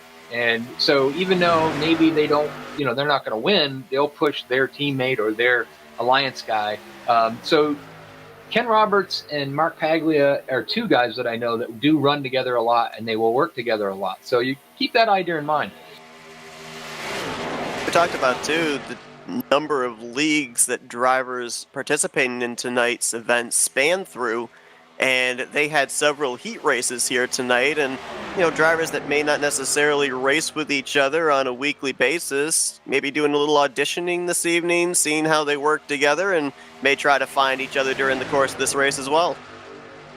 One of the things I like that they do here, most of the leagues that I run in, when you get an hour and a half of practice, so you go out there and maybe you get a little drafting help, a little bit, little this, whatever. What these guys do is they do like a 10-lap sprint race. So there's no cautions, there's no damage.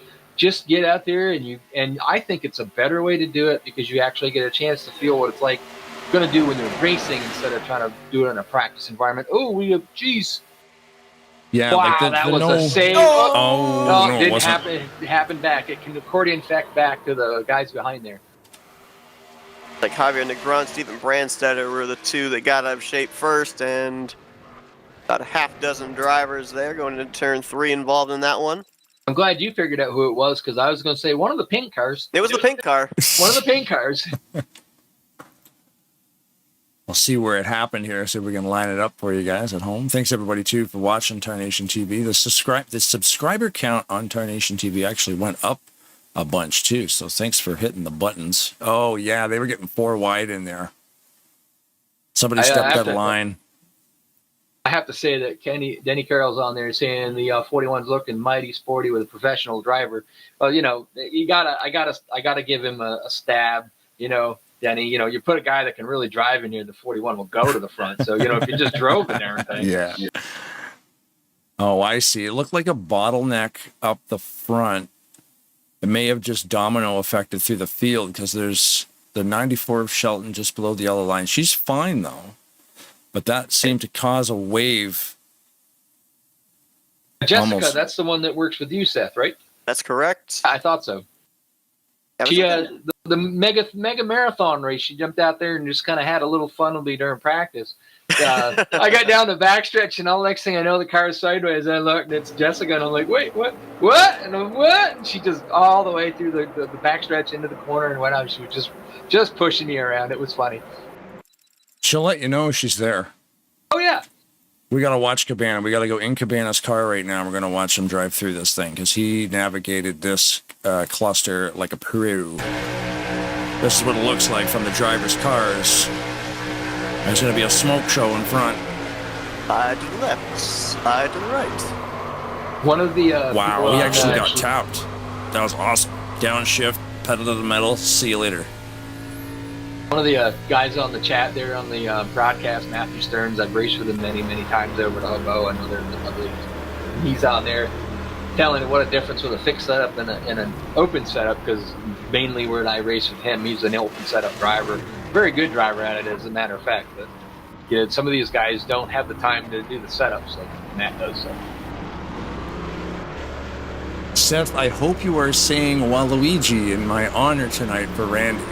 I was trying to make sure we got the starting lineup in before we ended up having the silent lap. I wanted to make sure that I got one in there. Haven't had the opportunity yet here. Randy Waugh hasn't made his way up towards the front as of late. Well, guess who's currently in 20th, though, Seth? Well, yeah. Randy Waugh. Yeah, my broadcast colleague Michael Norman on Thursday nights. Every time that I bring up Randy Waugh's name, my broadcast colleague Michael chimes in with Luigi. Randy Waluigi. His son Corey loves it when we do that. Luigi. Randy I'm going to remember that one. He is one of my mega marathon drivers. So I am definitely going to remember that. There you go. That. Shout out to Corey.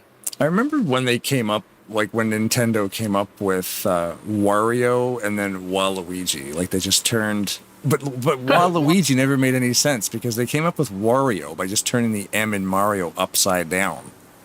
But then you can't turn the L in Luigi upside down because it would just be like a 7.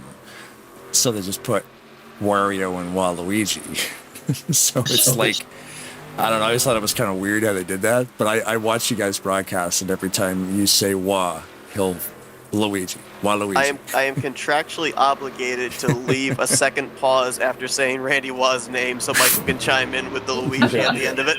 Waluigi. That's awesome. Yep. Wah. Got driver out of the race, joining Donnie Garrett and Sean Dotson. Larry D in the 188 is out of the event.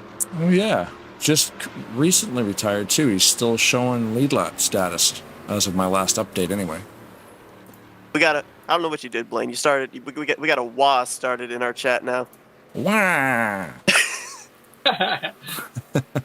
Madison Balser. Hey, Madison Wah! Balser, one of the voices at the drivers start your engines at the start of the race there. So, thanks, Madison.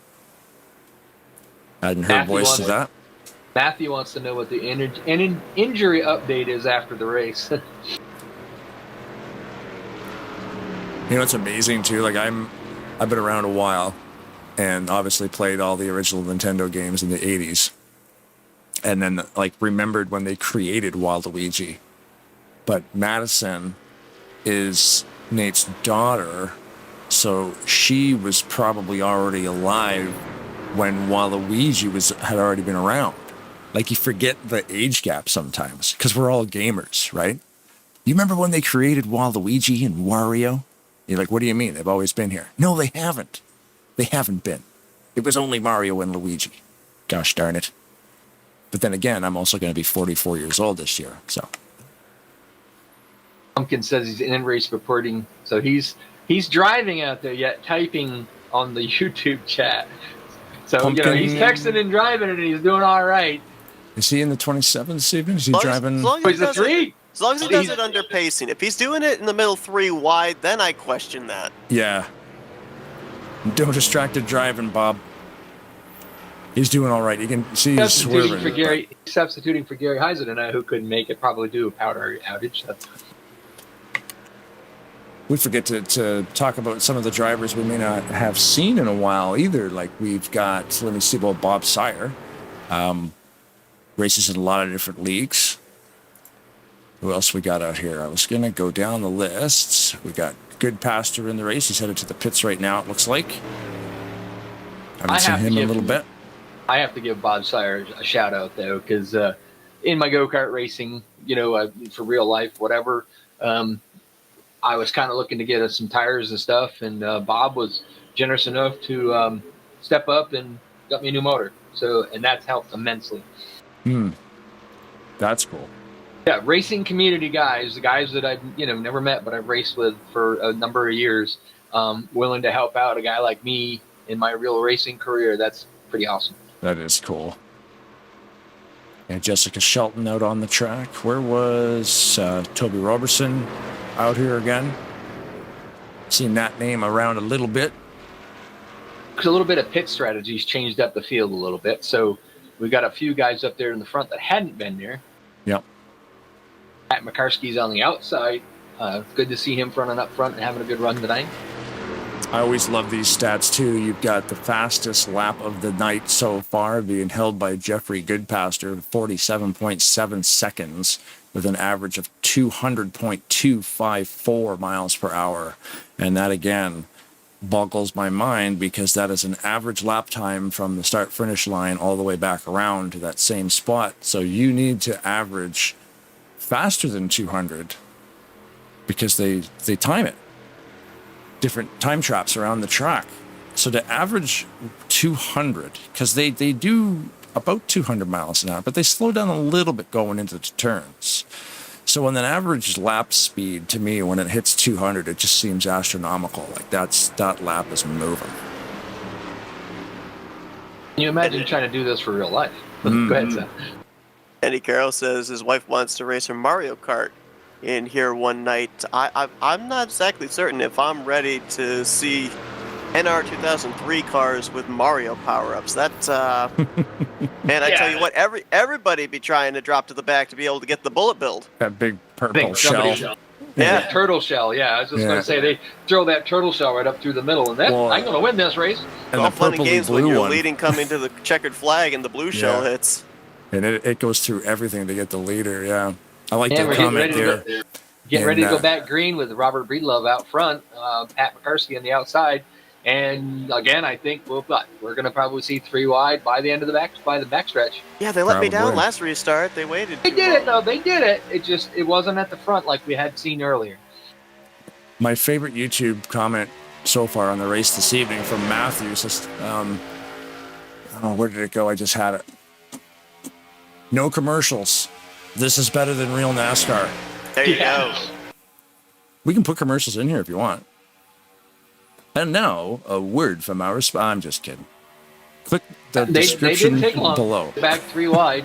Kind of see, I think that's, looks like Graham McDonald on the high side. I believe you're correct. Yes, on the high side, leading the charge on the third groove. They didn't go very well, but you give them a minute there as the guy. Rick at the front. Kelly Causey got out of shape. Might have gotten a bad bump from Greg Palmer, and you're seeing the results. Seth, you said the big one, not gonna happen when it happens. And that was the big one. Well, we've had 2 of them now. Wow, yeah. that took more cars out than that last one though. That happened right at the front row. We'll load up that replay for everybody. That's unfortunate. We can't get moving here. Usually these races, we've had races go green from start to finish. And this evening we've had a bunch of yellows, but you win some, you lose some. Yeah, this all plays into the strategy too, because guys are coming down for tires and fuel and skipping pit stops and all that kind of stuff. Yeah, they just didn't get the bumpers lined up on this one. Greg Palmer was in the left rear quarter panel of Kelly Causey. Slides down, gets into Robert Breedlove, also clipped the right rear of Pat McCarskey. And does anybody get through it? I love cockpit view of a driver who threads that needle. Nate Balzer, he found a nice avenue down to the apron to be able to avoid it all. Is that 29 down there? Who's that? Mike Mangialardi. Yep, we're going to get in the cockpit of Mike Mangialardi. You said Balser pulled it off as well, eh? Yep. Wreck avoidance 101. Kelly Causey and Greg Palmer, they're 2 guys that, as we talked before, that you get teammates and whatever that work together. Those are 2 guys that definitely work together. So you knew darn well that Greg was just trying to push him up towards the front, and unfortunately it went wrong.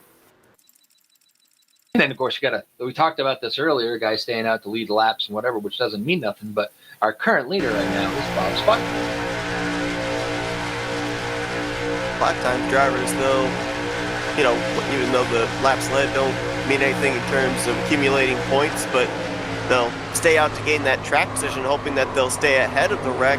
Doesn't help when the wreck starts right at the very front of the field. Oh.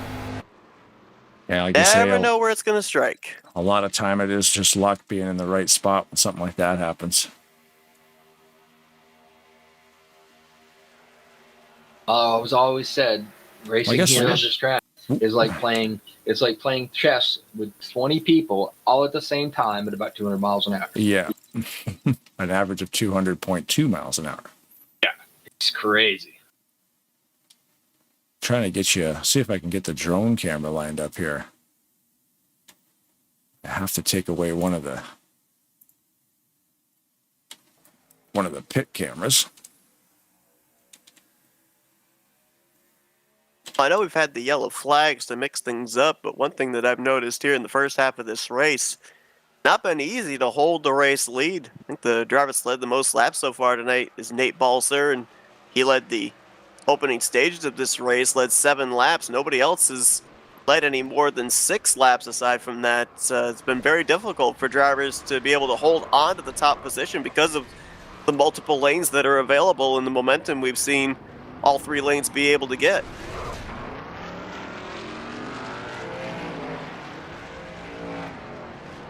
And this is hard. It's hard to really stay up front too, because if you don't have somebody helping you, you got to work together to go fast at this. There's no one car that's just going to go out and dominate unless you're was it Sterling Marlin, I think they said, how he used to pull out and just pass 4 cars. And I was watching a thing about that on YouTube today, and it was something to do with a little NOS energy drink. NOS energy, not drink, but NOS energy. It had a NOS bottle in there, and that's how we use it on the last lap that they can win some of those races. Is that legal? I've been watching a lot of the, the innovations of NASCAR and stuff like that, and some of the things that they've done to. I think my favorite one would be Harry Gant when they put a adjustable rear spoiler on it. Andy Petrie was his crew chief, and he was sitting down there on the track when the car went by, and the spoiler was laid out flat. Gary Nelson was just checking the next car to go out and didn't see it, and he was like, when he pulled it in, they made it through tech, they brought it over. Back then, they would put it into the truck. They didn't put them in the garage like they do now. And he was like, Andy was like, we just got to get this thing off. You got to get it off. I love the stories of the cheaters, man. It's always so fun to see this. It's brilliant sometimes, the stuff that they come up with. Like sheet metal so thin that it's almost peeling off the car, just to shed weight. And acid dipping a car. Yeah, you were telling me about the acid dip. Yeah. Did you want to grab? Let's grab Nate Balzer and have a chat with him. All right, let's see what we can do. I'm coming to get you, Nate.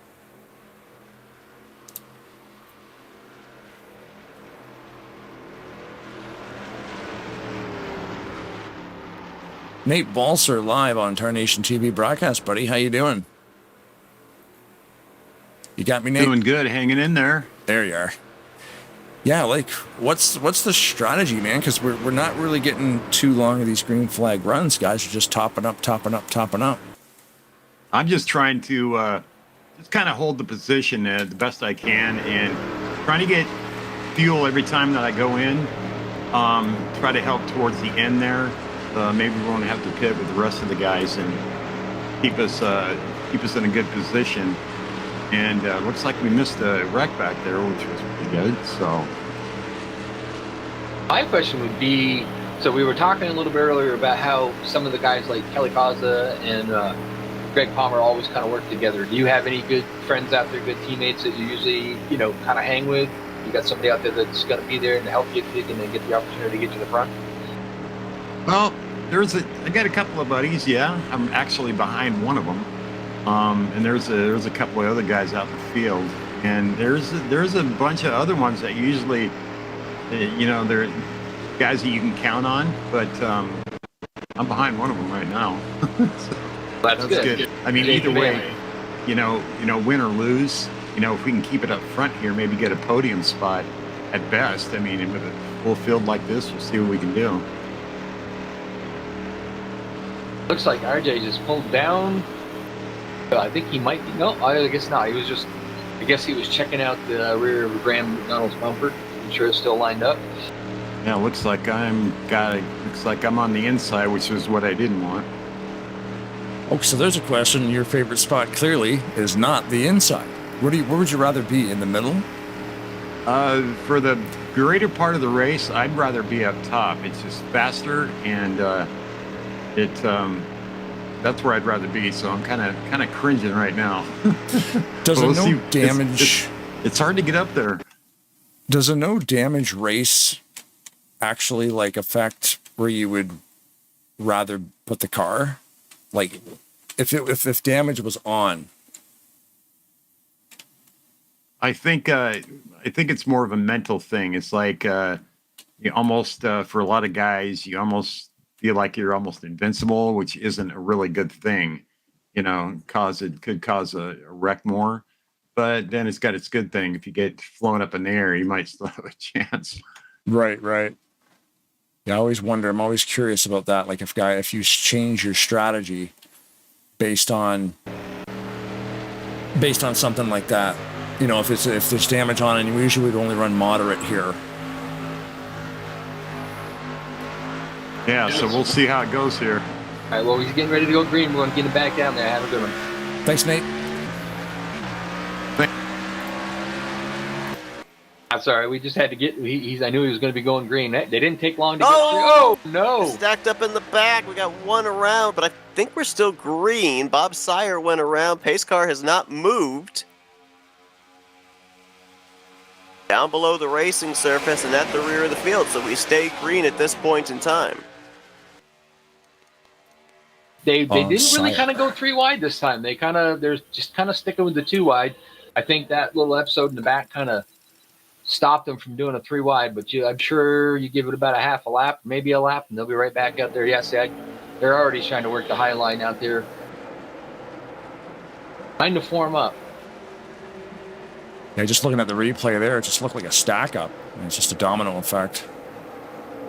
But yeah, with nobody behind coming up on those slow cars, yellow will not come out. Current race leader, Jeffrey Elliott, Talladega Nights. He knows this track one way or another. Josh Metallic started to form the high of the groove out there, but now the guys in front of him have started pulling up. You got Slocum, looks like Breedlove have pulled up in front of him. Now they got that high groove going. Really got it rolling pretty good. Randy Waugh and Kerry Vaughn kind of stuck there in the middle without too much help behind him, but it is coming. Looks like Slocum Jeffrey got across from third lane all the way down to the bottom. He found a gap right behind Pat McCarsky, right in front of Keith Bynum, so he'll slide into 5th. Looks like Jeffrey opted for the low line. He was running the middle, but then changed his mind because, I mean, why not have Ken Roberts pushing you? They're probably in direct communication with each other. They're not strangers. Some of the best super speedway racers up there. So, Ken Roberts is a good one. Like we talked about earlier, if you had to substitute somebody for a track like this, throwing Ken Roberts in your car is not a bad idea at all. Yeah, Denny Carrot clearly will be rooting for that 41 because that's his car. Pat McCarsky tried making a move on RJ Cabana for 3rd place, had no help, and he's now stuck in the middle all by himself, heading to the back. Just now falling out of the top 10. Ooh, there goes Barry Baum, just gets turned on, going into 1. And no yellow as of yet. Yeah, we'll They'll back that stay up green. a little bit. Find your replay what happened to Perry. But single file up at the front, top 8 or 9. Now a second lane beginning to form. Javier Negron, Ulysses Sandoval up there in that second groove, trying to see if they can work their way up towards the top 5. It looks like Perry just tried to make a lane change and there just wasn't enough room for him down there, and he went down below the race or down to the left side of that yellow line, which usually means there will stay green. Nate Balzer went to the high side in front of a few of the cars that were making a run out there. Now Graham McDonald pulls up in front of him, so they got that second groove going, trying to get it a little bit better. We got 4 cars down to the bottom lane, Jeffrey Elliott, Ken Roberts. Trying to see who's behind them there. They're tucked in so close, it's a little bit hard. RJ Cabana, and Slocum there on the bottom. High line, though, is getting a little bit more of a run going, so I think they'll be headed around them there pretty quick. Yeah, inside line with only those 4 cars, about another 2 car lengths back to Mike Mangialardi, who's heading up another second group of about 3 or 4 on the bottom. Now, ooh, look at this. They saw the run coming. Roberts moved up, almost got turned for his troubles. Elliott reacts. That really messed up that tie line, though, because McDonald, who I've been focused on, you can see it amplified in this camera angle. Watch that high line move. Now we're stacked 3 wide. Javier Negron, Ulysses Sandoval moving up the middle. That's going to help Elliott and Roberts in that middle lane. And all of a sudden, Keith Bynum and Nate Balzer look around and say, where'd our help go? Oh! Ooh. Oh, no. That's a good one. Another big one.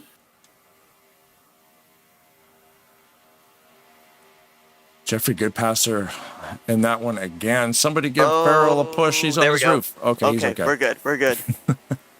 You don't want to have to call a tow. It's going to take a long time. Although they're pretty close to the pit entrance, but Grant Rusley went for quite a wild ride. Actually, he went down to the infield, came right back up in front of Nate Balzer while Nate was trying to slow down after the accident. It almost collided together. Robert Breedlove looked like he might have pushed up there, making contact in that 3 wide, but there's about a half dozen drivers that are loving the fact that that caution came out because they needed it to catch back up. We saw Bob Sire and Perry Bond get spun, Eric Lovell, Jessica Schulten, Doug Hewlick had all lost the draft as they had to woe up for a couple of those incidents, so now they're going to be able to catch back up here and be back in the conversation.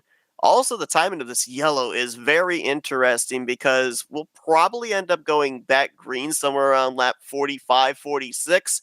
Guess where that is? Around 2021 to go, right on the window of these drivers being able to make it the rest of the way on fuel. So if we trend green the rest of the way, things could get very interesting in terms of who's got enough to get to the checkered flag.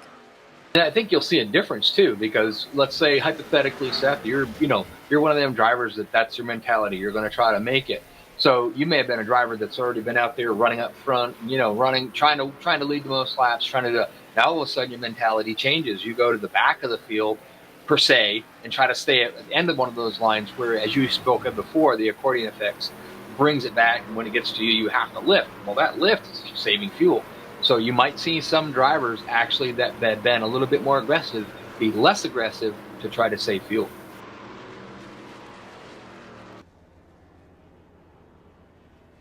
We didn't even talk about this being a full field of 34 cars. That last pit stall, it's not too bad if there'd have been like 40 guys in this race.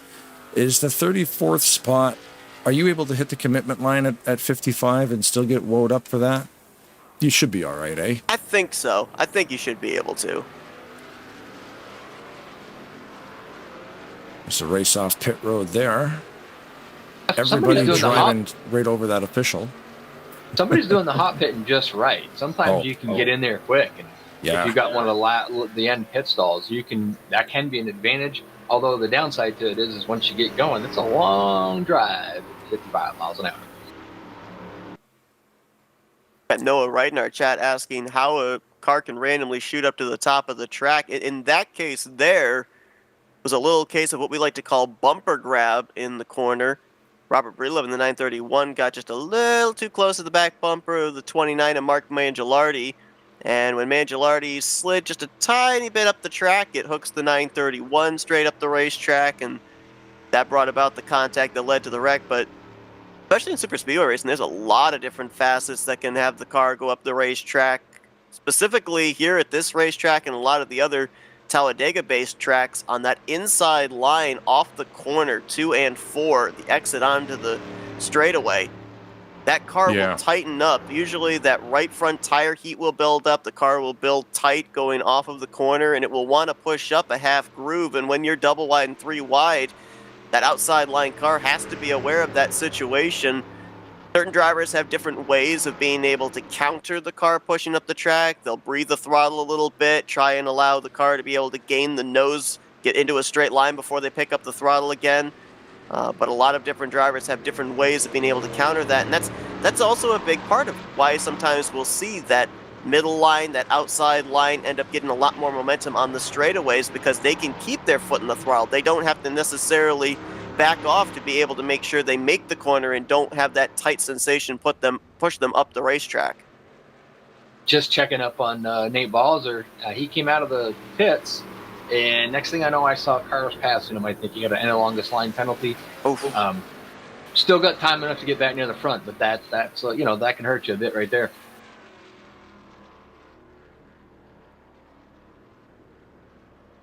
Yeah, with 22 to go next time by, plenty of time to work your way to the front. But if we end up having some late race yellows and we start getting into less than 10 to go, you have to avoid those mistakes because then you're running out of time to be able to work your way up to the front.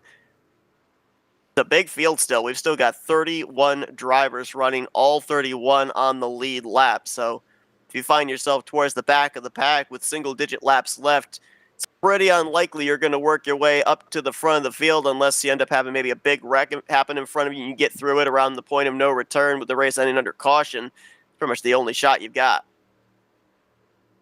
Going back to what you were saying about Noah's question there in the YouTube chat, you think the bump drafting's amazing on this, especially on this camera angle I'm on right now. You'll see these guys moving down the back straightaway with the bump draft. But when you get into the turns, if you're underneath the bumper of a guy in front of you pushing him, that's all fine and dandy in a straight line. But when you get into those corners, those rear tires on the car you're pushing, you're kind of lifting them up off the track a little bit.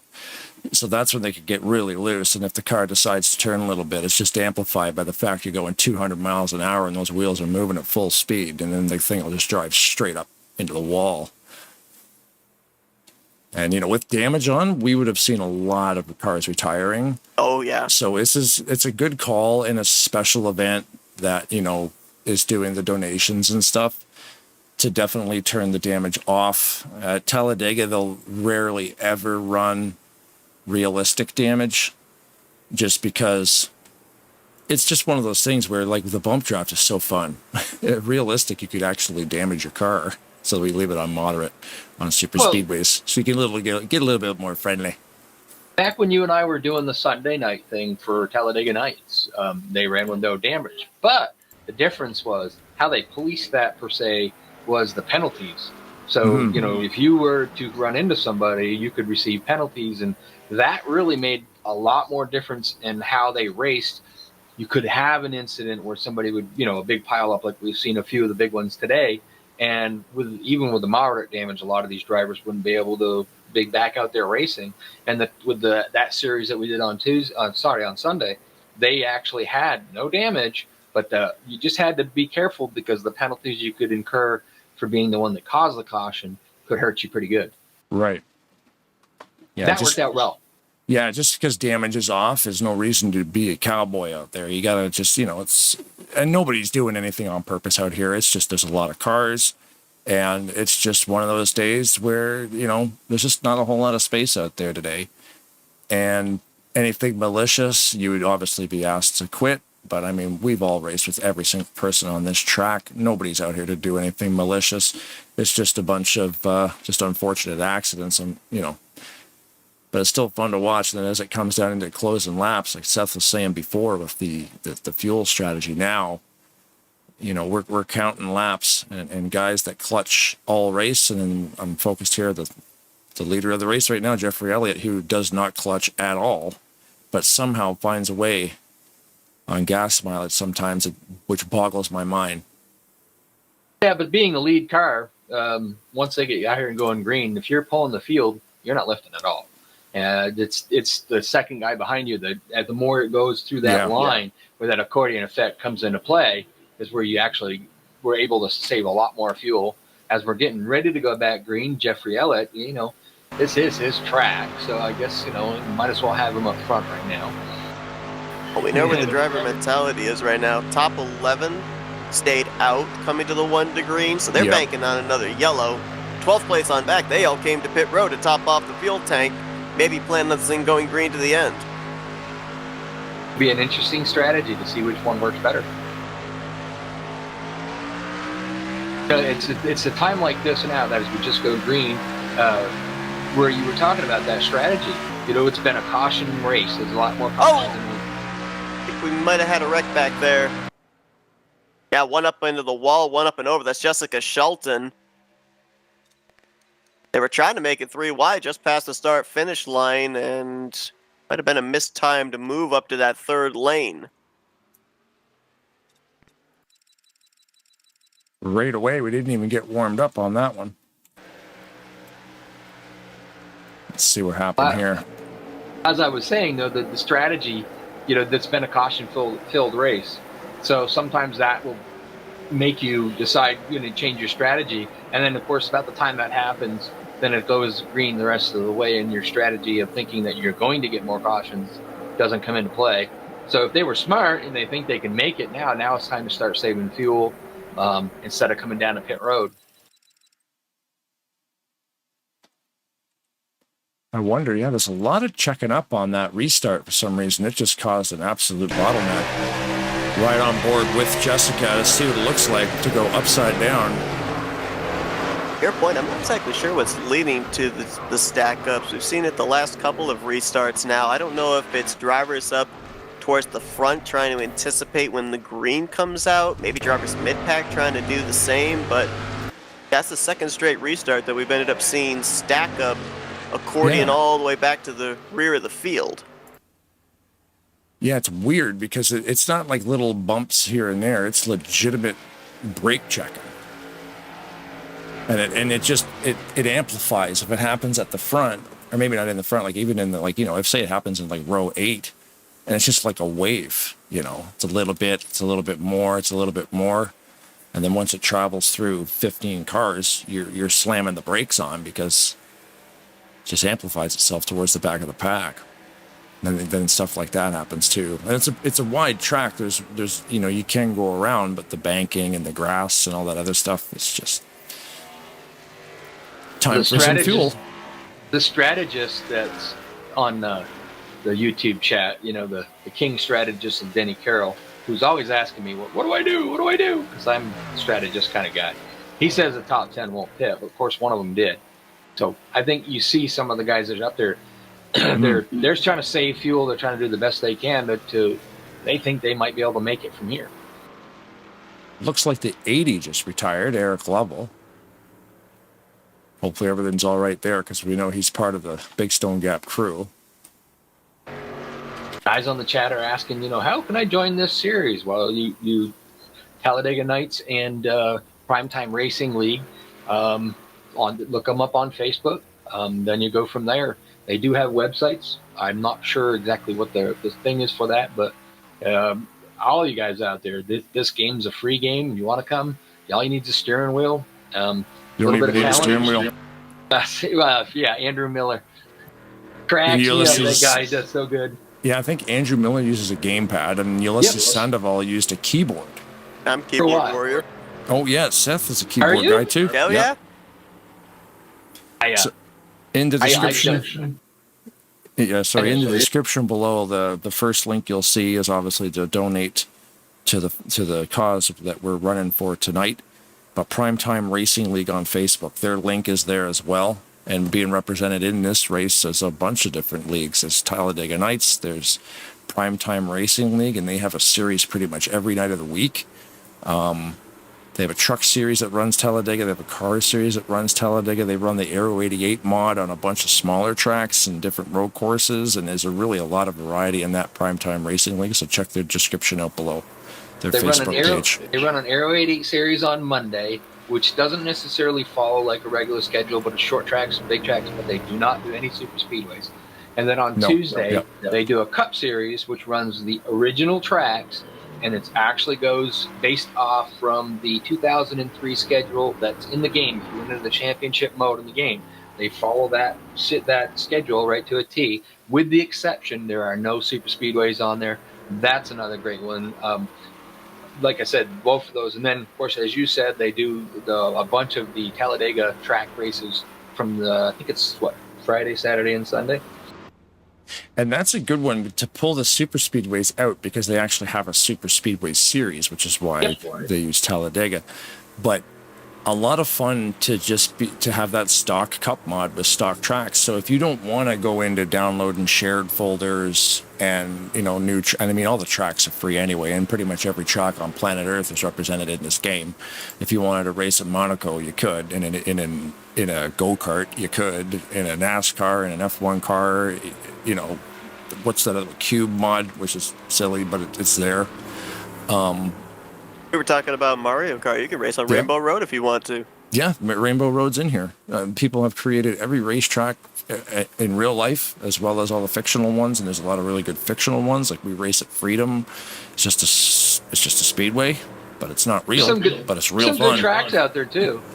Oh yeah. Some out there are a little exotic and a little weird, but there are some very good tracks that are fictional tracks that people have made. They're pretty incredible. It's a lot of fun to get into installing tracks, installing mods, painting your own cars, but you know, and it's fun that Primetime Racing League has that original Cup mod series where if you just want to install the game, you've got everything you need.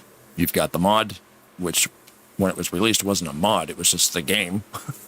And then you've got all the tracks. You know, they'll tweak the setups, make it a little bit more fun.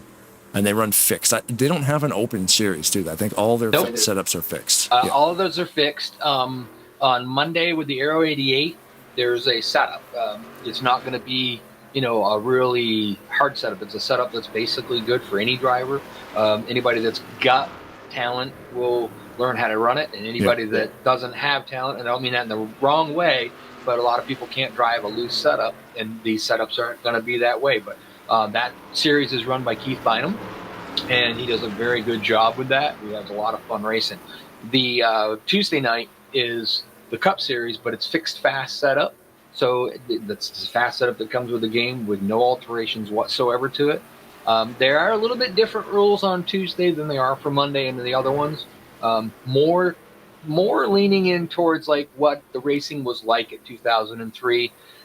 Basically, a lot of the guys that give lucky dogs and they give laps back to people that are on the I'm trying to think what they call it now. Seth, help me out here. There's lap down, but in front of the leader. Wave around. The wave rounds. Wave rounds. Okay, so that's what I was looking at. My mind drew a blank there for a minute. But they do not give waves around on Tuesday, they do not clear black flags. But they do, however, give 2 lucky dogs back per caution if there are lucky dogs. So, it's a little different, but it's a great, fun, simple and easy way. The fast setups are not bad. That's too tight for me, but people that are beginning out there, that is the ideal league or the ideal series that they run. Sorry.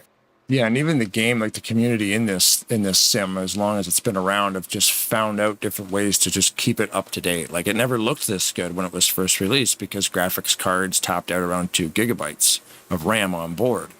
Well, now we're up to 64 gigs plus, but like years ago, somebody modified the game executable to be able to do 4 gigabytes. So then everybody was just stuffing detail in here like crazy because now you had an extra 2 gigabytes to mess with because the original game could only utilize 2 gigs. Once they hacked it to put it up to 4 gigs, that's how it can look this pretty. And if you want to check out a guy on YouTube, I think his name is F1 Danza, and he actually uses the reshade utility. You'd swear you're almost watching real life footage of a race. Man, back in the day, and he's running it on like a 40 series NVIDIA card, and it's like getting hot. So a game that's 24 years old can still roast a brand new video card if you want to really push those graphics. So it doesn't stop. Back in the day when you had the Voodoo 3, man, you were the king with this. I had one. All right, we're getting ready to go bag green. Josh Stopem up in the league, Jeff Elliott on the outside. Cabana's back in 3rd, and U-Man is in 4th.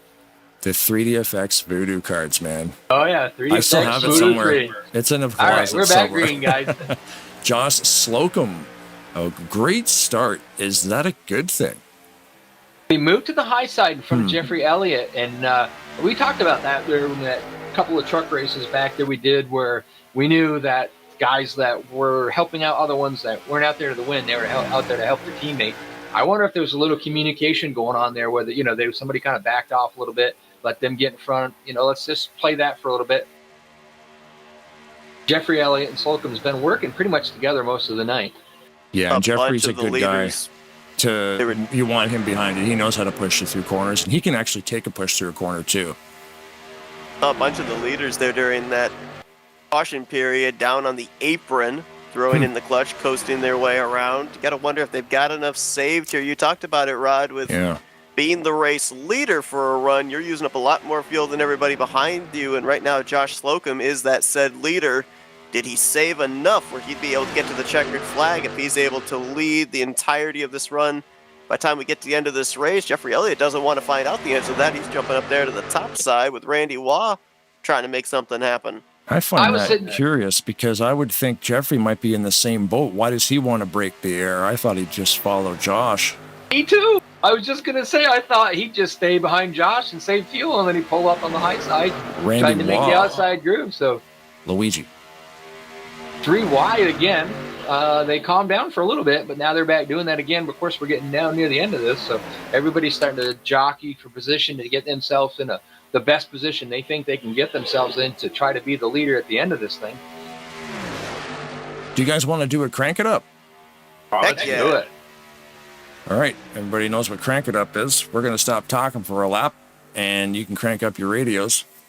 Because this thing sounds really good because the car engine sounds were designed by a Reddit user, Pilotical, using actual NASCAR sounds. So yeah, we'll be quiet. You can crank it up.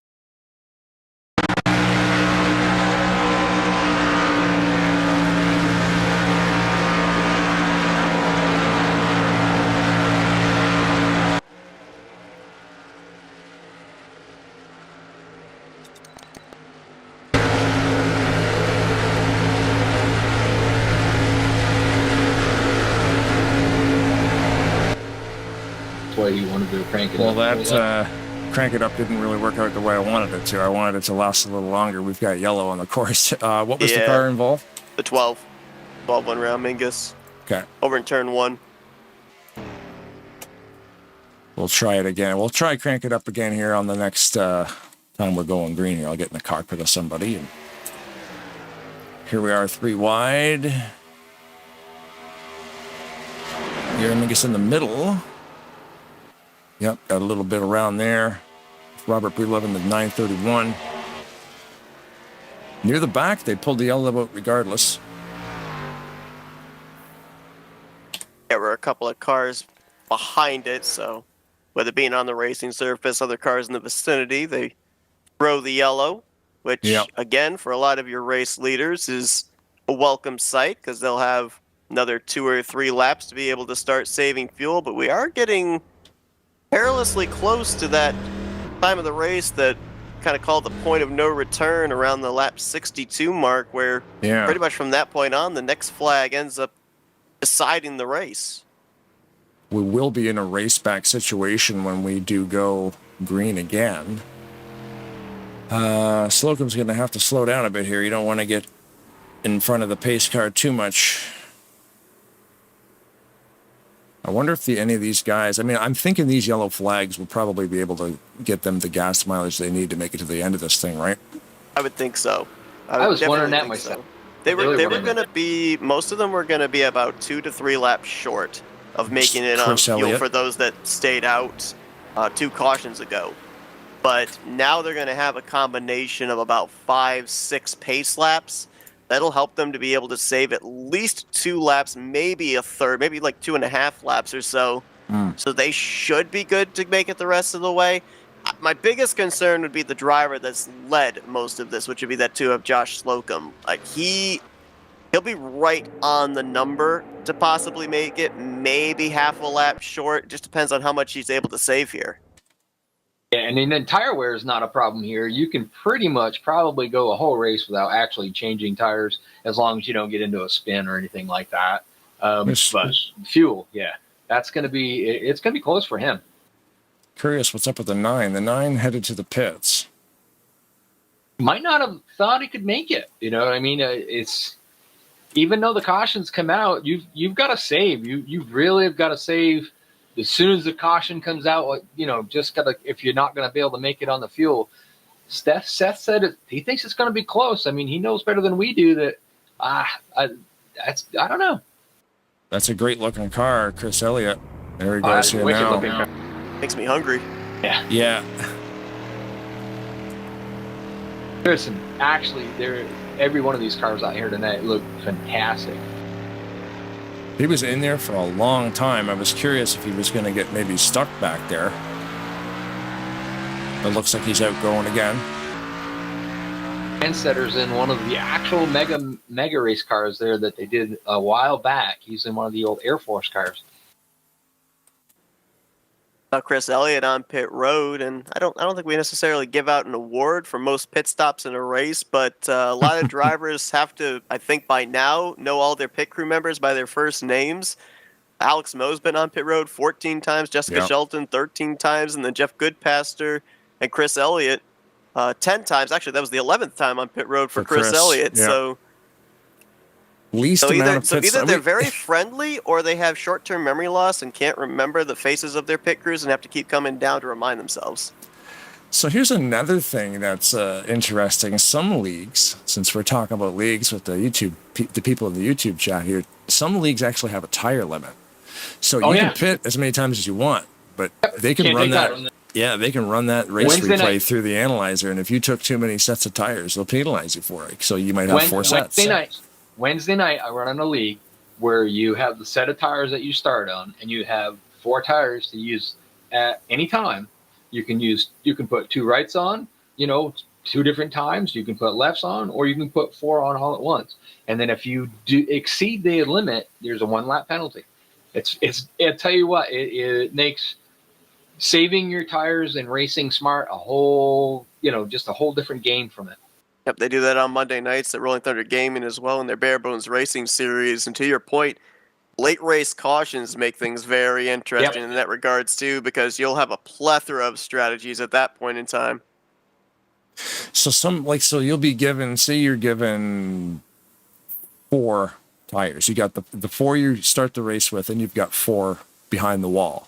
You could pit once and get all 4 done, or you could pit twice and say get right sides twice or left sides twice. Like you could only use those tires up.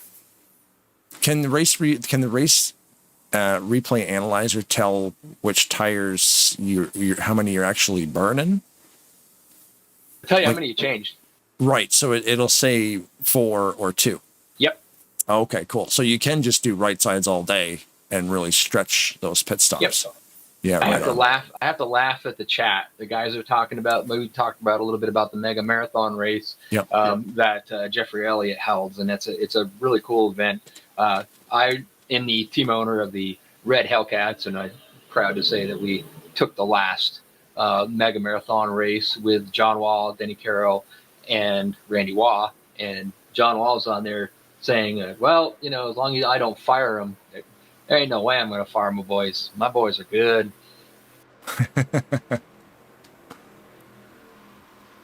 We had a great team. We all worked together.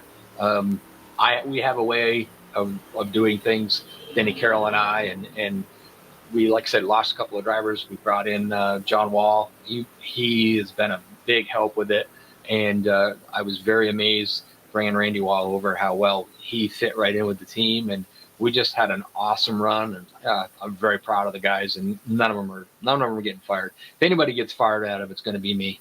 And what was the name of the team? We had the Red Hellcat Dodges. Right. And I That's a lot of purchased them fun. again. Next day, I had them. We're running them again. Yeah. Same team.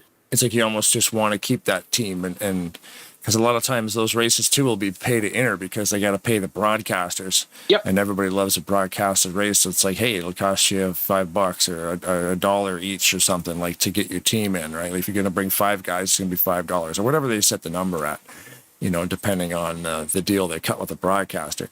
And it's cool because then you're coming in serious, and it might only cost $1 or $2. But I'll tell you right now, it's neat. And then there might be a prize. You might win money.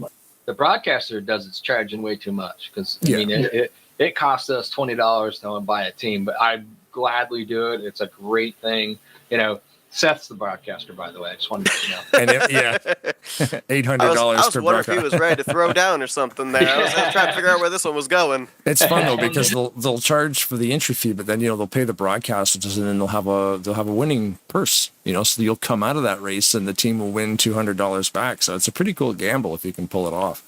Yeah, I'm not really sure how they're doing the whole how it all works out and how it kind of play out, and everything. Don't care. Jeffrey Elliott's got a great thing going there, and I'm just glad to be part of it. I'm very proud of my team, and we're going to come back and try to defend it. So we're getting ready to go back green, guys. Lap 59 is when we're going to go back green, so we'll have about 3 laps where a caution would not end the race. If we get to that lap 62 mark, complete it, we will more than likely have the next flag be the conclusion of this one. We've still got 30 drivers in this field, all 30 on the lead lap, so there's a lot of contenders still with an opportunity at this one. Josh Slocum, a big fan of being in the front row of this thing. He has the most laps led this evening, 12. And I still think a car with pink on it's going to win tonight. I really do. I got that feeling. There's a few of them. Every single one of them, actually. Mm-hmm. So they didn't go 3 wide this time. So No, they the didn't. strategy is a little different. So I figured they would, at this point in time, maybe the guys that are a little bit further in the back would start doing that. There you go. Yeah, Ken they Roberts, started Rodney doing- Sellens. They're going to answer the call. Yeah, they got to do it. They're going to do it now. We're You gotta within start 10, to- so. You got to start making that move. You got to start figuring out the strategy. You can't be lagging the back now. Now it's time to go. Yeah, we only got 6 laps left. They can actually make this work.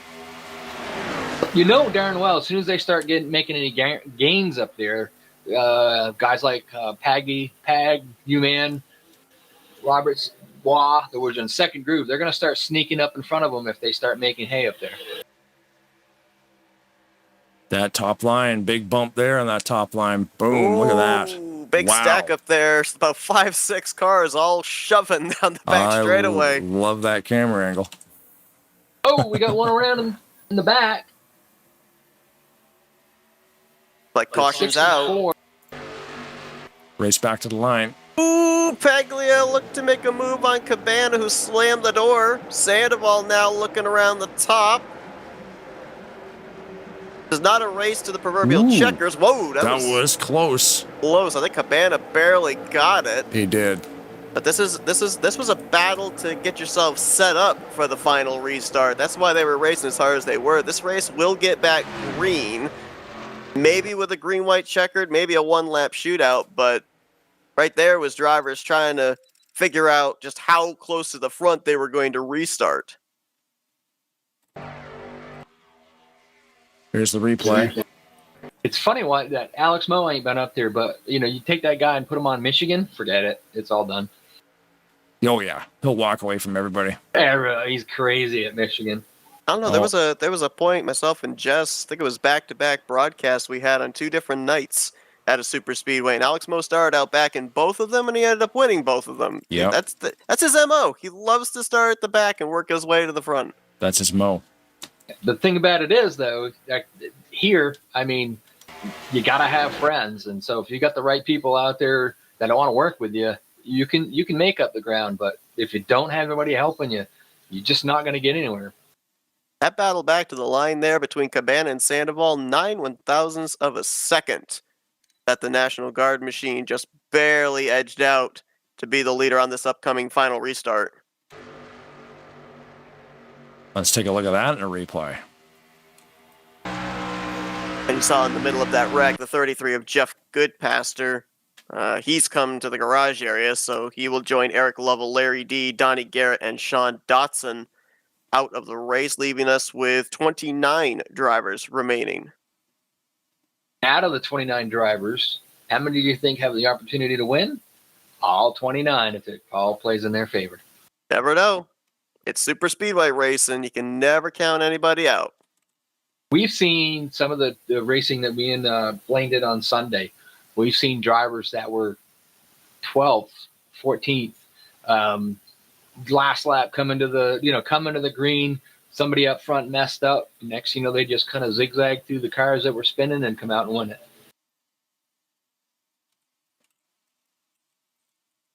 Yeah, just checking out the race to the line there, like you were saying. It's a close one, but it stays with Cabana. Watching Jeffrey Elliott come down there and give a friendly little nudge to Ken Roberts going down the backstretch. Just looking to see where Jeffrey Elliott kind of landed. He's back in 10th. I think he just kind of got shuffled out a little bit there. It's going to be interesting to see. He's around Ken Roberts, which is, he's about 10th and 11th spot.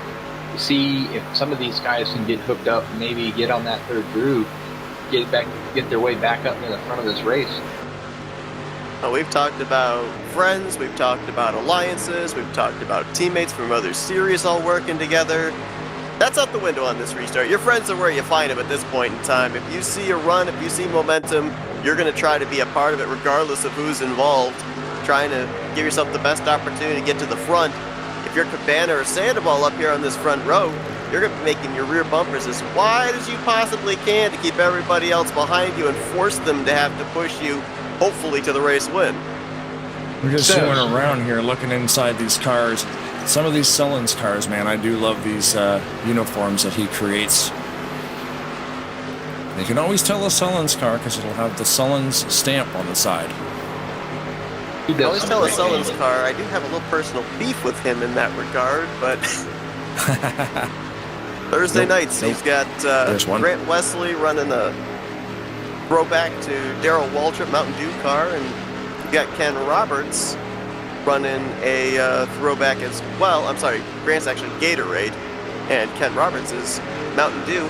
And they run identical colors, so whenever the two of them inevitably get nose to tail, I can never tell one from the other. Nice. Now, we're focused on Mark Pagley right now, looking at his cool driver's suit, taking a look inside the cockpit. Now, is it illegal to run with no feet? Because he... Nope, Hey, he has feet today. He has feet. We found the feet. Mark Pagley can confirm. I don't have pedals in my car, so I do it every weekend. I you know what? You're totally right. I guess if you can't use your legs, you wouldn't. Yeah, pedals would be useless. Do you take the pedals out of your car completely? Yep. It's all done on the steering wheel. All on the wheel. I designed my own hand controls on the steering wheel, and actually, this as soon as we're done racing, I'm revamping them yet again to get transfer some weight a little lower. Oh, yeah, I guess it would be, yeah, if you can't use your legs and you don't need any pedal stuff. Actually, it would be a weight. Is it a weight thing? Like, do you just get rid of it to save some weight? Or does that stuff even weigh that much? So in go-karting, wherever you put the weight is important. I mean, very, very important. I'll give you a perfect example. My teammate had her seat bracket break, and so I was asked to come up and build a new seat bracket, in which I was doing. She was in a little bit of a rush, and she didn't quite want to sit in the seat for any length of time, and so she got in it. Yep, that's good. Boom, run it. So we put the seat in, and away we went. Well, we didn't kind of realize was, the bottom of the seat may have been a half an inch, a little bit difference in angle, but when you take it from the bottom of the seat to the top of the seat, that angle transferred her upper body weight quite a ways over, almost 5 inches. And all of a sudden this cart was evil, and we couldn't figure out what was wrong. With some help from some of our competitors and whatnot, they looked at it and said their seat's wrong. And we moved the seat back over, and it made a big difference. So weight where you put it is very, very important. Yeah, and Lights super out, guys. Cool. Yeah, super Green, amplified. White, checkered. Oh boy. Yeah, green, white, checkered setup. Oh my God. All right, let's get on Cabana, who's leading the race right now. Who did our invocation at the start of this thing with Ulysses Sandoval sitting right beside him. I just saw Pat McCarsky dive onto pit road there, coming to the 1 to green, and he's actually out of the race now. Wheel problem for the 97s. If he Tough drove break over there. something? Didn't get to the conclusion of this one. Wheel problem, like he drove over debris or something. Or does that mean steering wheel? I'm not certain, to be honest with you. I've seen that come up as a reason for retirement I always several thought it times, meant but I've never actually... like a rim. Yeah. I don't know if you end up having like a worn tire, a near flat tire, if that qualifies as a wheel problem. I'm not sure. Huh. So, Seth, what's your thoughts here? Front row going to take it, or are we're going maybe about 10th or so going to take it? So with us having only 2 laps left here, and maybe only getting one of those laps under green flag conditions, because if we have a yellow come out before they get back around to the white, race ends under caution. Honestly, I'd give maybe somebody in the first 3 or 4 rows the best advantage here. I just kind of in a case in point, I saw Ken Roberts make a move with Rodney Sullins 3 wide on that last restart. They made their way up to around 9th, and then it stalled out when other drivers saw that third line coming and moved up, and it killed their momentum. I'm not necessarily certain if a driver outside of the top 10 could be able to generate enough momentum without getting blocked, be able to make it up to the front. So I feel like if you're starting up in these first 2 or 3 rows, you probably got the best shot at this thing. I'd have to agree with you on that one, though, unless something happens up near the front where the seas part and somebody in the back can just make it through it. And Slocum in that third row, right next to Waluigi, you know, no stranger to the front of this thing, having led the most laps tonight. I mean, this will be interesting. Green. Our front row bang doors coming to the caution, so they might do it again. The next flag will end the race.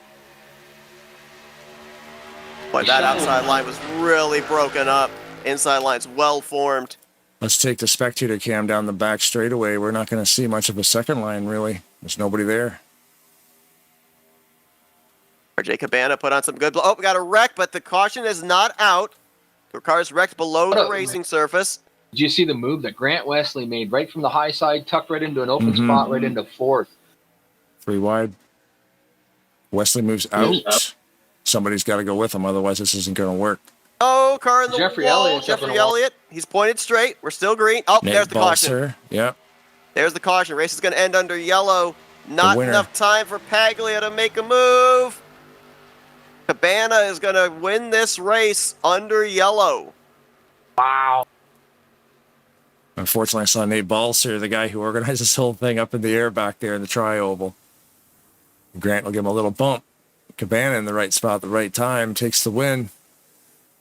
Looks like Grant's going for a drive. He's probably going to park it. Race isn't over yet, though, right? We still got to go one more lap. They just got to make it around to the next. Don't wreck him giving him these thank you bumps or these congratulation bumps, because he needs to cross the line and take the checkered flag. And Grant Wesley just kind of took off. Now he's slowing down. Okay. Yeah.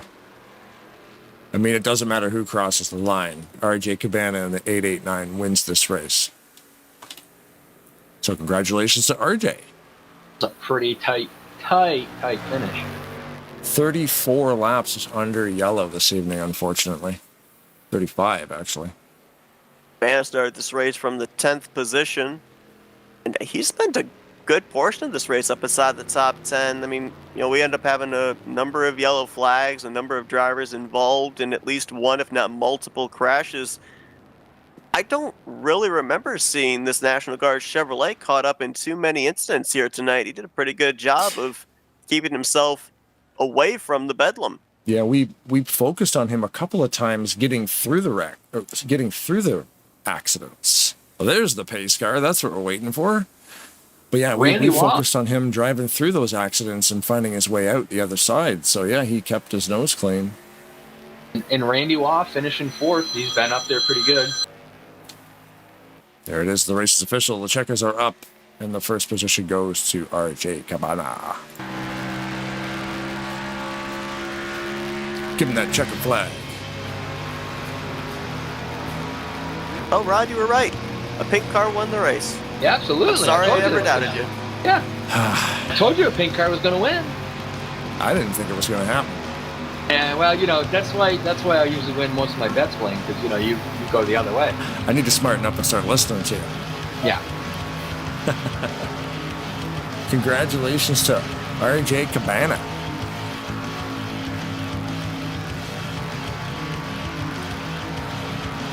No championship on the line, no points up for grabs, but these type of events with as much gravity as there is in terms of its significance and what it's trying to do in terms of the awareness for breast cancer, I mean, these are special. These are ones that drivers want to win.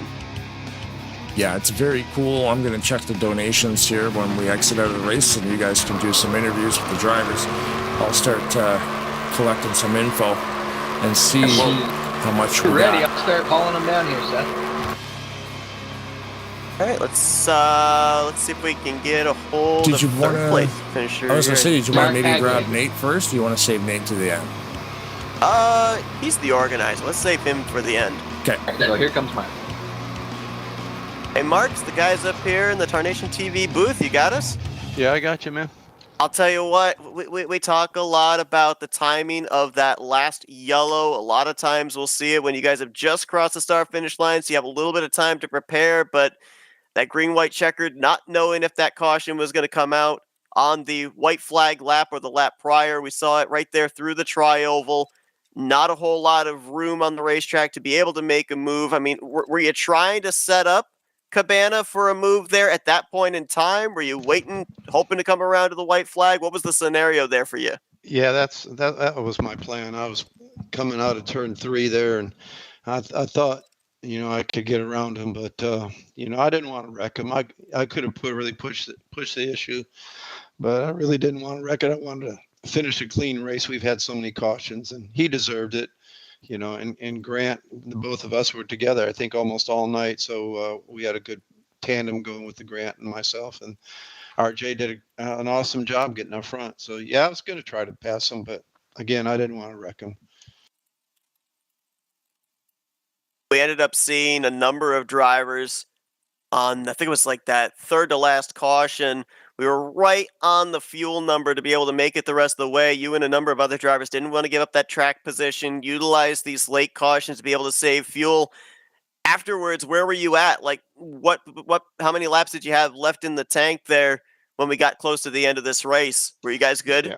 Yeah, we were real good. I had at least 6 more laps. So yeah, we topped off, I think it was 2 or 3 cautions prior to that, and we were just going to ride it out and see what happened. I was working with Kelly Causey and Rodney and Ken and Greg Palmer, and we were just talking, let's just off and go with it and see what happens. That was our plan.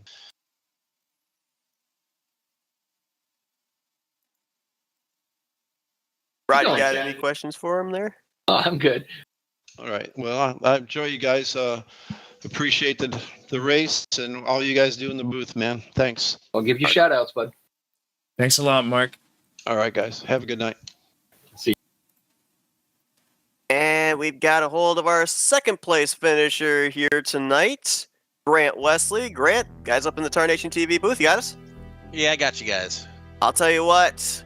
In the conversation here tonight, we were talking about the fact that it kind of seemed like all the drivers that finished up here towards the front of the field did a good job of maintaining track position, avoiding all of the carnage that we saw, all the multiple wrecks. The timing of the yellow in the closing stages of this race, sometimes it helps, sometimes it hinders. Seemed like here tonight it hindered. Had a shot at him there. He was making that rear bumper pretty wide. What could you have done to get around him? I needed one more lap for sure. Yeah, that restart with 2 to go, I was kind of happy to see Ulysses up front. He's one of my buddies. I like pushing him when I can. So the plan was to push him.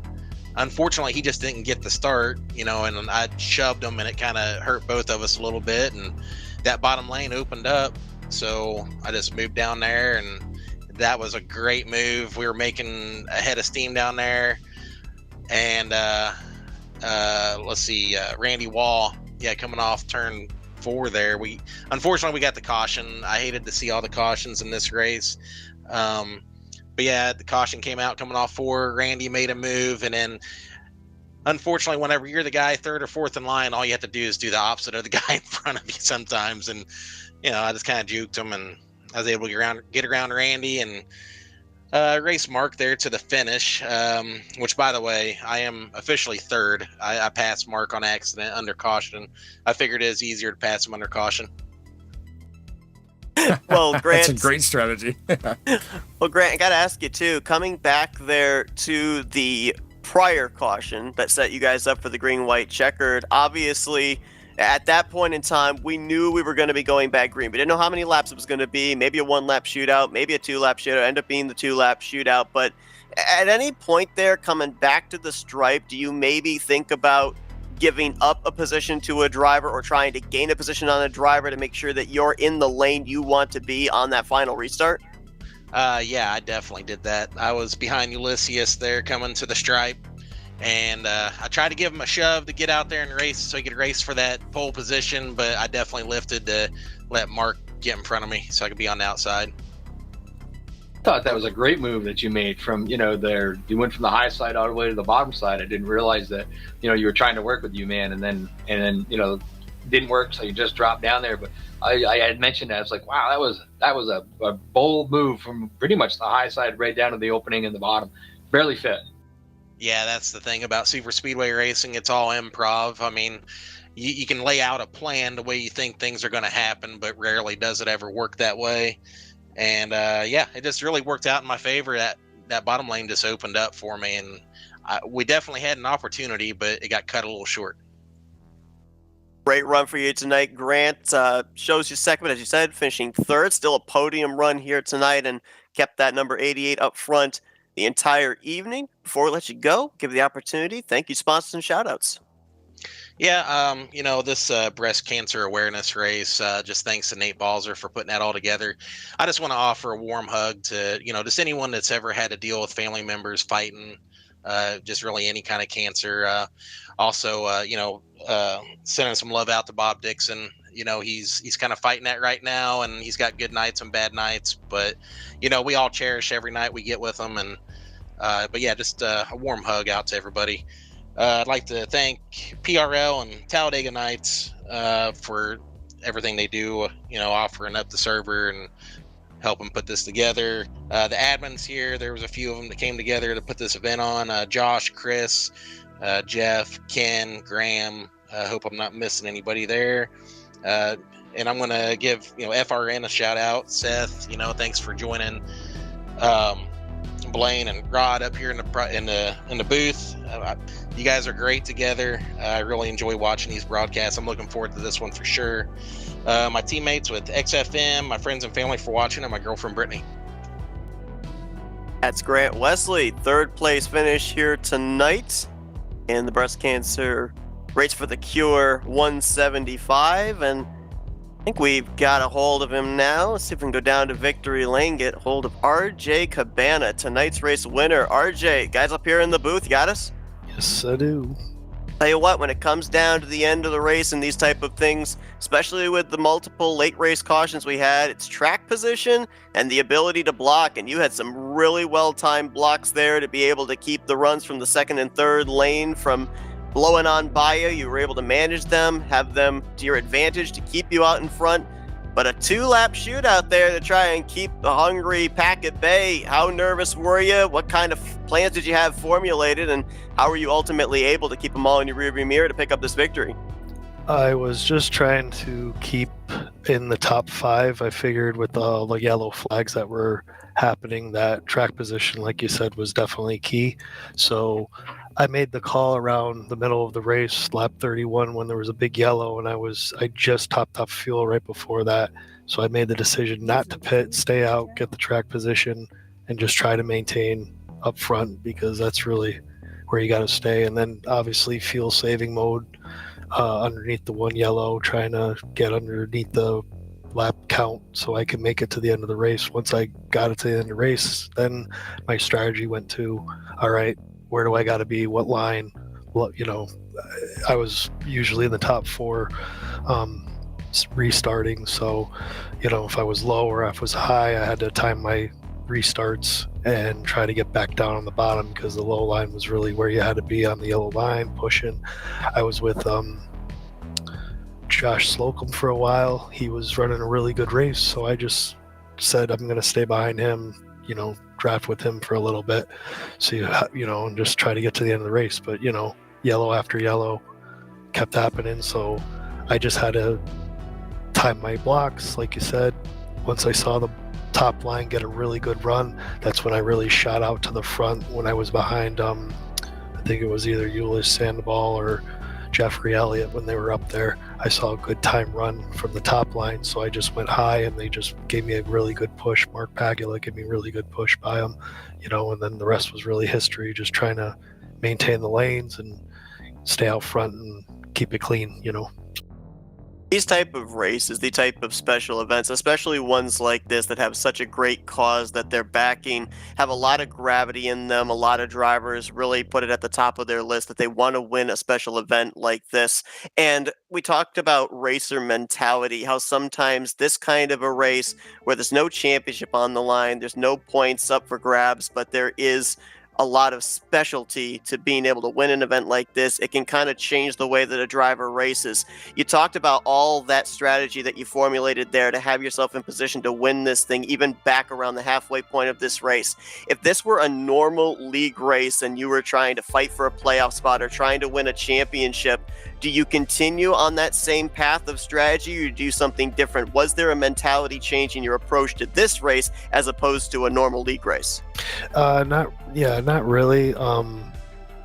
Just in the beginning with all the yellows, I just figured, you know what, there's just going to be a lot of yellows, and you just had to really time it right when you just topped off, and another yellow was just all on strategy, just trying to get the track position, and then there was a lot of other things coming down to it with fuel mileage and making it to the end too. So besides getting the track position, once I got the track position, then it was just managing your fuel under the other yellows while they were coming out, and then some people even pitted under yellow because they didn't think they were going to make it, but I gambled and kept it out front. A couple other cars that kept out front too, but yeah, I wouldn't have changed the strategy. You just watch the race, how it's going, and if it's a green flag race, then you have time, but unfortunately, tonight just a lot of yellows, so you just had a time when to take the track position, and once you have the track position,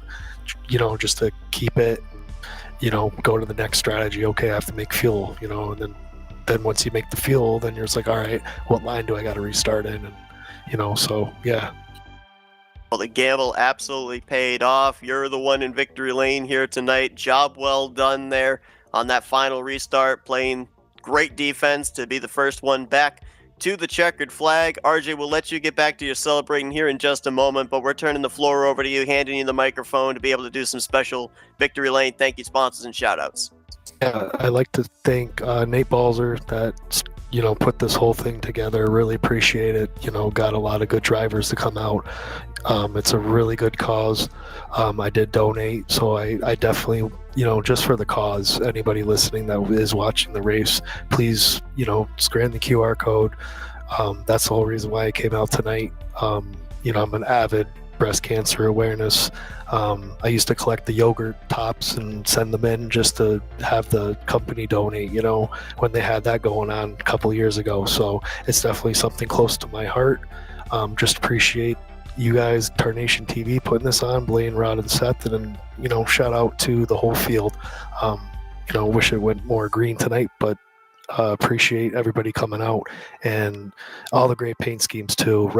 Rodney Solons painted my car, and probably most of the field and other painters did a fabulous job on all the cars. So I'd like to really thank Rodney Solons for putting this paint scheme together. He did an awesome job.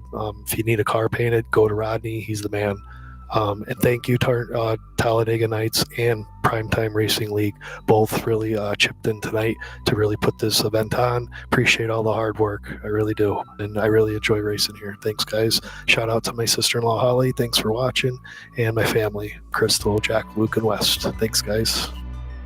Well, after a wild 66 laps, your 2024 Race for the Cure 175 winner this evening is RJ Cabana. Job well done. Go and enjoy this victory. Thanks, Seth. Appreciate it. Good job, guys. Appreciate it. Congratulations, RJ, man. That was awesome. Congratulations. Thanks, Blaine. Thanks, Rod. So now, before we get ready to do our closing, Bob Dixon, are you there? Yes, I am. Well, we got Bob Dixon and his factoids are going to tell us a little bit about the race. Go ahead, Bob. All right, here we go. Top 5 fastest laps of the night. An honorable mention was Perry Bond. 5th place was Chris Elliott. Chris did a 47.836 second lap. That's 200.184 mile per hour, lap 16. 4th was Kelly Causey. Kelly did a 47.827 second lap. That's 200.222 mile per hour, lap 15. 3rd was Robert Breedlove. Robert did a 47.821 second lap. That's 200.247 mile per hour, lap 16. 2nd was Jeffrey Elliott. Both Elliott brothers were in there in the top 5. Jeffrey did a 47.776 second lap. That's 200.436 mile per hour, lap 18. And the fastest lap of the night goes to Jeff Goodpaster. Jeff did a 47.773 second lap. That's 200.448 mile per hour, lap 18. Amen to Jeff. All right, the most laps led was Josh Slocum at 16, then Jeffrey Elliott 9, RJ Cabana 8, Rodney Sullins 8, Robert Breedlove 6, Ken Roberts 6, Nate Balzer 4, Kelly Causey 2, Bob Dixon 2, Grant Wesley 2, Bob Sire 1, Gary Mingus 1, and Ulysses Sandoval 1. And that's your factoids for the night. I appreciate the three of you coming together and taking all this time to do this. This is a great event, and we should do more of them. Blaine, thank you. Rod, thank you. Seth, thank you. Y'all have a good night. All right, thank you, Bob. Thanks, Bob. Thanks, Bob. Yep. Always love the factoids, buddy.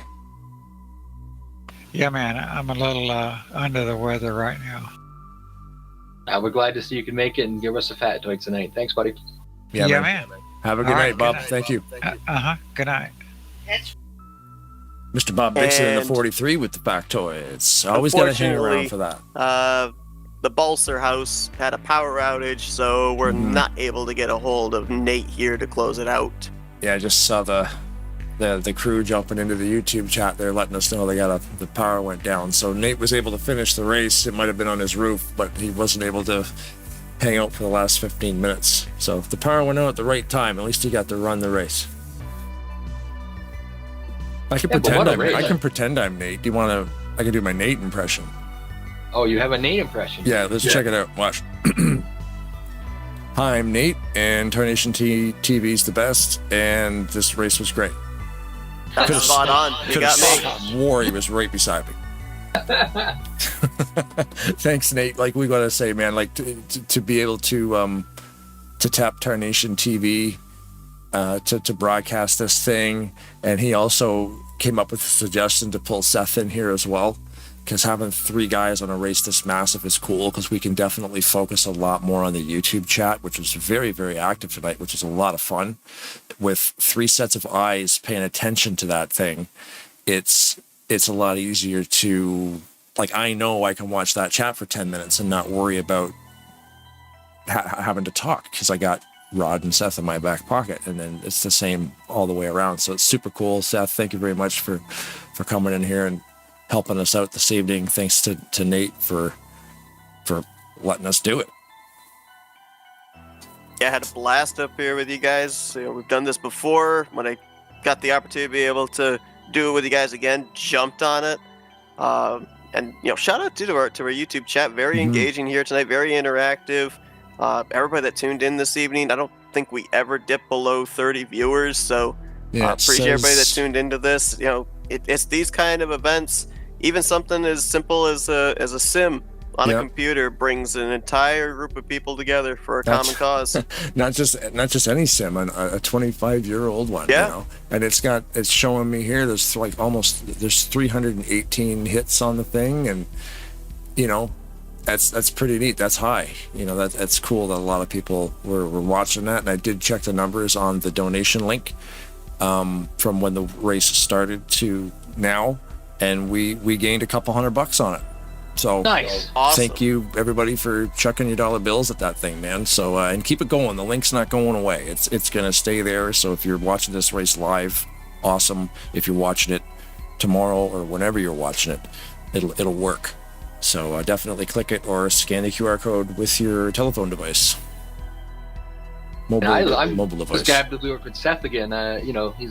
He's a professional at this. I think he does an awesome job, and every time I do this with him, I learn a little bit more. So thanks again for coming in and joining us. Absolutely. Had a blast with you guys here tonight. We got treated to a great race. We knew it was going to be good with all the drivers that were in the field, so I was really honored to be able to be a part of it. Yeah, thanks a lot, guys. And I guess that's it. Like, again, thanks to everybody for watching. Thanks to everybody for donating. Thanks to everybody for interacting on the YouTube channel. Thanks to Seth. Thanks to Rod. Thanks, of course, to Primetime. That league's amazing. Thanks again to Talladega Nights and Jeffrey for allowing us to use their servers to run this thing tonight, because we had some glitches on the server side. But at the end of the day, I think this was a success. And there you go. If the women don't find you handsome, they should at least find you handy. Keep your shtick on the ice.